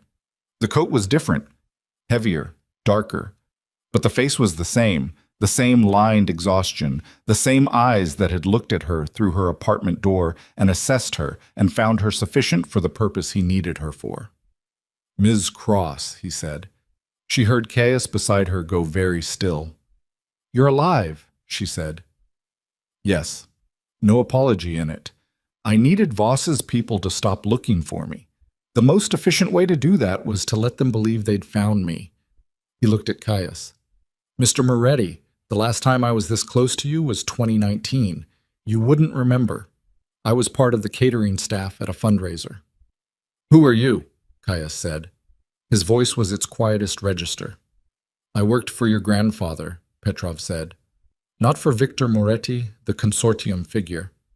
For Victor Moretti, the man, who in 1987, 5 years after he made the arrangement that destroyed his family's future, began to understand what he'd done and spent the last 6 years of his life trying to build a mechanism to undo it." He reached into his coat. Voss's men moved and Petrov stopped and said flatly, "A document. I'm removing a document. If your people shoot me before I do that, everything I know goes with me and you spend the next 3 years in litigation." The men held. Petrov removed a sealed envelope, older than Petrov's envelope, the paper yellowed at the edges, and held it up. Victor's personal record of the 1975 arrangement, his own handwriting, his own documentation of coercion. He was coerced, Ms. Cross. The story is more complicated than the financial records suggest. And his own authenticated counter-arrangement, drafted in 1991 and witnessed by two people who are still alive, establishing the trust reversion mechanism in the event that a biological heir of the direct Moretti line could be documented beyond challenge. He lowered the envelope. "I've been holding this for 31 years, he said. "Victor gave it to me when he understood he was dying. He told me to wait for the right circumstance. He was not specific about what that meant. I have spent 3 decades deciding what it means." "The birth record," Sienna said. Petrov reached into the other pocket. A second envelope, smaller, newer. The original intake documentation from the Lakeview Women's Health Clinic, October 2018, including the intake form listing Caius Moretti as the stated father, and a notarized statement from the clinic's director obtained 4 years ago, confirming the document's authenticity and chain of custody. He paused. The clinic director didn't know who she was notarizing for. I told her it was an estate matter. "Give it to her," Caius said. Petrov looked at Voss. Voss had not spoken. He had been standing at the junction with the precise quality of a man who was letting something play out because he had not yet identified the move that ended it in his favor, and Sienna understood from that quality that Voss was still calculating, that he had not conceded anything yet, and that the 2 men at the catwalk flanks and the 2 in the secondary building entrance were all the calculation he needed. "Mr. Voss," Petrov said, "I want you to understand something. The documents I transmitted to the DOJ tonight," he looked at Sienna. "I transmitted my copies 3 hours ago, before I came here. Before I allowed your people to believe they had eliminated me." Back to Voss. "They are complete. They include Victor Moretti's personal record, which implicates the original 1975 consortium members by name. Several of those members have living estates. Several of them are connected to your current business structure." He let that sit. "You cannot buy, eliminate, or legally suppress what has already been transmitted. The question now is whether you walk out of this building or don't." The catwalk was very quiet. The river was somewhere below and outside, moving in the dark. Voss looked at Petrov for a long moment. Then he looked at Caius. Then at Sienna. He did it with the unhurried assessment of a man who had spent 60 years evaluating situations and outcomes, and when he finished the evaluation, his face showed something she had not expected. Exhaustion. Not defeat. Something more fundamental than defeat. The specific depletion of a man who has been maintaining a construction for so long that the maintenance itself has become the whole of his life, and who has just looked at the construction clearly enough to understand it was always going to end here. The board members, he said, not to any of them specifically, to the air, the way Caius had spoken to the air in the storage unit when he heard his grandfather's name. They'll cooperate. The moment Halloran's office moves, they'll all cooperate. Separately, immediately. Each one convinced the others have already given him everything. His voice was flat. I've known them for 40 years. Yes, Caius said. Voss was quiet for a moment. Then he said to his close protection men, stand down. The men looked at each other with the specific communication of professionals who have just received an order that conflicts with their assessment of the situation, but they had been in Voss's employ for 9 years, and they understood his voice when it had finished deciding, and after a moment they moved back. The two in the secondary building entrance moved back as well. Voss looked at Caius. I want a lawyer present before I speak to anyone from Halloran's office. That's your right, Caius said. I also want it on record that my cooperation is voluntary and that I am providing it without coercion. Also, you're right. Voss nodded once.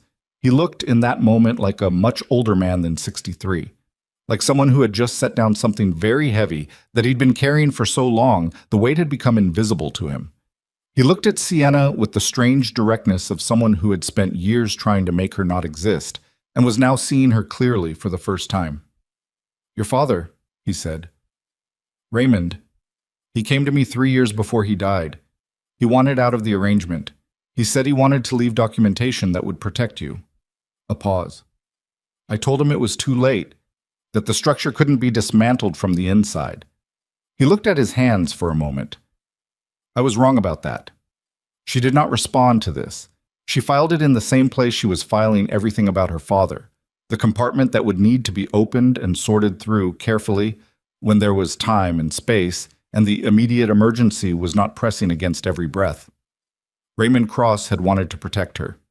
Raymond Cross had also built the mechanism that endangered her. Both things were true, and she was going to have to live with both of them, and she was not going to do that processing tonight.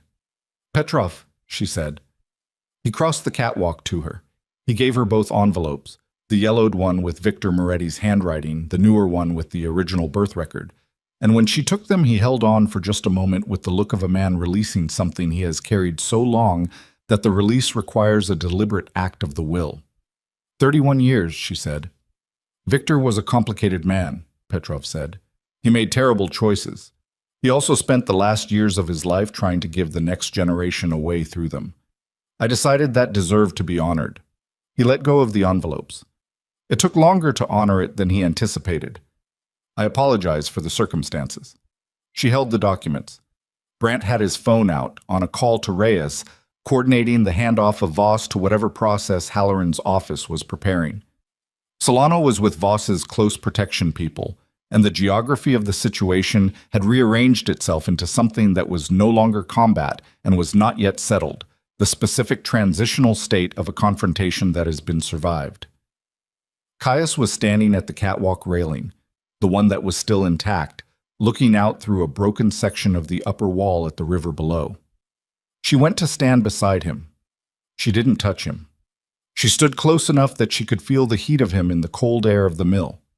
Your grandfather wanted you to have it back, she said. Too late for that to mean much, he said. Maybe? She looked at the river. Maybe not. He was quiet for a moment. His left hand was on the railing and his knuckles were white against the cold metal, and she looked at them and thought about all the ways a person holds on to something when they're not ready to talk about what they're holding. I'm going to dismantle the organization, he said. I've been turning it over since the storage unit, since Carver said my grandfather's name. He stopped, started again. It was never clean. You knew that when you loved me, and I knew that you knew it, and we both pretended there was a version where the two things could coexist. He looked at the river. There isn't. No, she said. There isn't. The assets that are legitimate, there are some, built from the ground up, no consortium money, no fraud. Those stay. The rest gets liquidated, and the proceeds... He stopped again. I don't know exactly. Restitution, where that's possible. Compensation to families. The jaw was working in the way she recognized. I need a lawyer who isn't connected to anything I've ever touched. Halloran can recommend one, she said. That's approximately the strangest sentence I've ever heard. It's been a strange night, she said. He made a sound that was not quite a laugh and not quite anything else, and she felt rather than saw the shift in him, something releasing that had been held rigid since the hospital, since she'd looked across a hallway and their eyes had met for the first time in 8 years, and the whole machinery of everything that had been set in motion that day had ground toward this moment on this catwalk over this river. Lila, he said. Yes. I don't know how to do that. He said it the way he'd said survivable, factually, without self-pity, just the precise description of a condition. I don't know how to be... I have no model for it. My grandfather built a machine designed to steal from his own bloodline. My father was gone before I had language. I don't know what that is supposed to look like. Neither do I, she said. I've been doing it for 6 years by improvisation. She draws potato horses, he said. She draws everything. The back of receipts, the margins of library books. I've been asked to apologize to 3 librarians. He was quiet. Then, she was unafraid of me. She's unafraid of most things. I don't know where she gets it, she paused. That's not true. I know exactly where she gets it. He looked at her. The gray-blue eyes in the harsh light of the work lamps, the scar at his temple, the 40 years of him that she had known 18 months of, and then spent 8 years trying to stop knowing. She looked back at him with all of it in plain view, the exhaustion and the fear and the anger she hadn't finished processing, and the thing underneath all of those that was still there, despite all of them. The load-bearing thing, the one that had made her stop in the hospital hallway 30 extra seconds when she should have run. She didn't name it. They had been through too much tonight for the naming of it to be anything other than insufficient. After, she said. After, he said. They stood at the railing for another moment. The river moved below in the dark.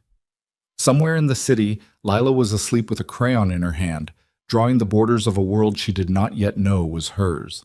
The weeks that followed did not resolve cleanly, because nothing in life resolved cleanly, and Sienna had stopped expecting it to somewhere around year 3 of the running. Halloran's office moved within 48 hours of receiving the transmission. The federal judge was the first to break, exactly as Voss had predicted, his cooperation call to the U.S. attorney coming before his lawyer had finished filing the initial paperwork. The 2 state senators followed within the week. Each one separately convinced the other had already given everything, each one correct in that assumption. Aldrich Voss was indicted on 17 counts. His legal team was expensive and experienced, and the proceedings would take years, which Halloran had said from the beginning, and which Sienna had accepted because years was still better than never, and never was what 40 years of careful construction had been designed to produce. Carver received his immunity arrangement. He gave Halloran everything he had, and it was, as he had promised, more complete than Petrov's documentation. He was relocated under a new identity to a city he had not disclosed, and she did not ask which one. She thought about him occasionally, not with warmth, not with resentment, with the neutral acknowledgement she gave to instruments that had served a function and been set aside. Petrov disappeared again. He sent a single letter, handwritten, to the address Sienna gave him. The new apartment, the one in the same neighborhood as the school Lila had finally stopped changing. The letter said only, Victor would have been glad to know it ended this way. I was glad to know it ended at all.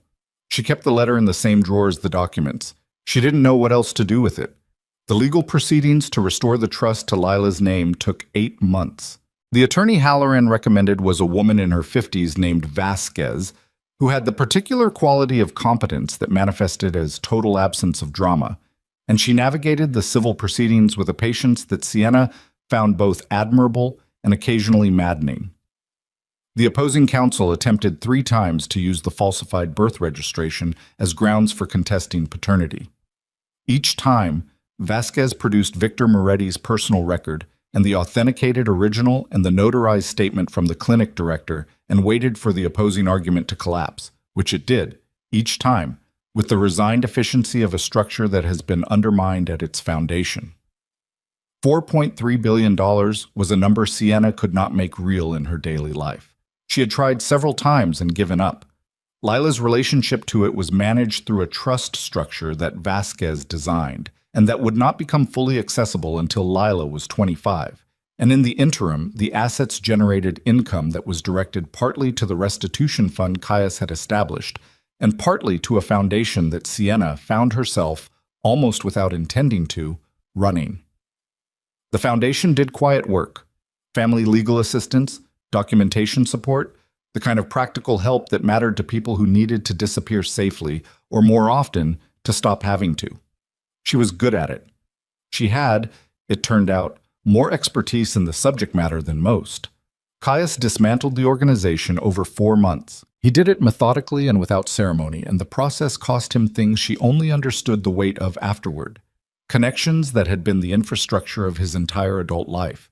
People who had been, in the particular compressed way of that world, the closest thing he'd had to family, relationships that did not survive the dissolution because they had been constituted by the structure that was dissolving. He came out the other side of it thinner in ways that were not physical, quieter in ways that were not calm, and with the specific quality of someone who has burned the ground they were standing on and is now learning what it means to stand somewhere else. He was not good at it at first, the somewhere else. He was, however, present for it. That was the thing she held on to in the early months when present was the most she could say for either of them. That he showed up, that he was there, that when Lila woke from a bad dream at 2 a.m. in the new apartment and called for her mother, and Sienna went and then came back to find him awake in the kitchen because he'd heard it too and hadn't known what to do, but hadn't been able to stay in the other room, that was happening, that it was a fact, that it was something to build from. She did not rush what came after. She had spent 8 years in the aftermath of a love she'd been told was a lie, and she approached the rebuilding of it with the same careful practicality she brought to everything, checking the load, testing the weight, not putting anything on a surface before she understood what the surface could hold. Caius understood this without being told. He had the patience for it that she hadn't expected from him, and that he'd perhaps not expected from himself, the patience of a man who had learned at significant cost what happened when you moved too fast through things that required time. The moment she would remember, later, as the one where the scale tipped, not into certainty. Certainty was still something she was working toward, but into something that felt like solid ground, was ordinary to the point of being anticlimactic, which was exactly right.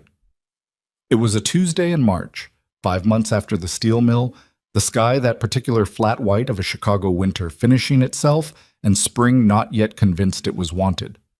Lila was at the kitchen table doing homework. Actual homework now. The school had a policy about it. Mrs. Kowalski sent notes. And Caius was across the table from her, not doing homework, but present in the way he was learning to be present, which was with his phone face down and his attention accessible. Lila was explaining something about the water cycle, the pedagogical approach of which was apparently to draw clouds and label them. And Caius was listening with the expression Sienna had seen him use in high-stakes negotiations, except that it was directed at a 7-year-old's interpretation of evaporation. "That's condensation," Lila said, pointing at her cloud. "Right," Caius said, "and then it precipitates." Precipitates. That means falls down. She looked at him with the expression she used when she was assessing whether someone was keeping up. "Did you know that?" "I did," he said. "Okay." She went back to the drawing. After a moment she said, without looking up, in the tone of someone raising a practical administrative matter, "Are you going to live here?" Caius was very still for a moment. Sienna, at the counter, did not move. "I don't know yet," he said, which was the honest answer, and therefore the right one. Lila considered this with the drawing. Then, "Okay, you can sit here while we figure it out." She went back to the cloud. Caius looked at Sienna across the kitchen, and Sienna looked back at him, and the thing between them in that moment had no name and did not need one. The lakeside ceremony happened in September. 14 people. Elena and Mara, who had taken to showing up on Saturday mornings with pastries and the expectation of being fed, which Sienna had also somehow not intended and also found herself arranging her Saturday mornings around. Reyes, who had not gone back to whatever he'd been before, and whose skill set Sienna had quietly redirected toward the Foundation's operations. Vasquez, who came without her legal face on and laughed at Brandt's toast in a way that suggested she had a personality she kept professionally suppressed. A handful of others who had stood at the edges of the worst nights and not moved. Lila was the one who asked to hold both rings until the right moment. She held them in her closed fist with the gravity of someone entrusted with something important, and when the moment came, she opened her hand and looked at each of them in turn with those steel blue eyes that had started everything. The eyes that had stopped a man cold in a hospital hallway and unraveled 8 years of careful, painful, necessary lies. And she said, in the tone she used when something was settled, "Okay." The lake was flat and silver in the September light. The trees at the water's edge were beginning to turn. Sienna Cross stood in the specific quiet of a morning that had nothing chasing it and looked at the man across from her who had her daughter's eyes and her daughter's stubborn stillness, and 8 years of separate history that they were going to spend the rest of their lives learning the shape of. She thought about the hospital hallway, the 30 extra seconds, the choice to stop when she should have run. She thought about what those 30 seconds had cost and what they had returned, and understood that accounting in full was beyond her and would remain so. Some things did not resolve into a sum. Some things you carried not because they were finished, but because they were yours. The water moved at the edge of the dock. Lila leaned against her left side with the rings safely delivered and the gravity of the official role discharged, and looked out at the lake with the considering expression of someone who found the world consistently interesting and expected it to continue being so. Sienna put her hand on her daughter's shoulder. The morning opened ahead of them like something no one had stolen yet.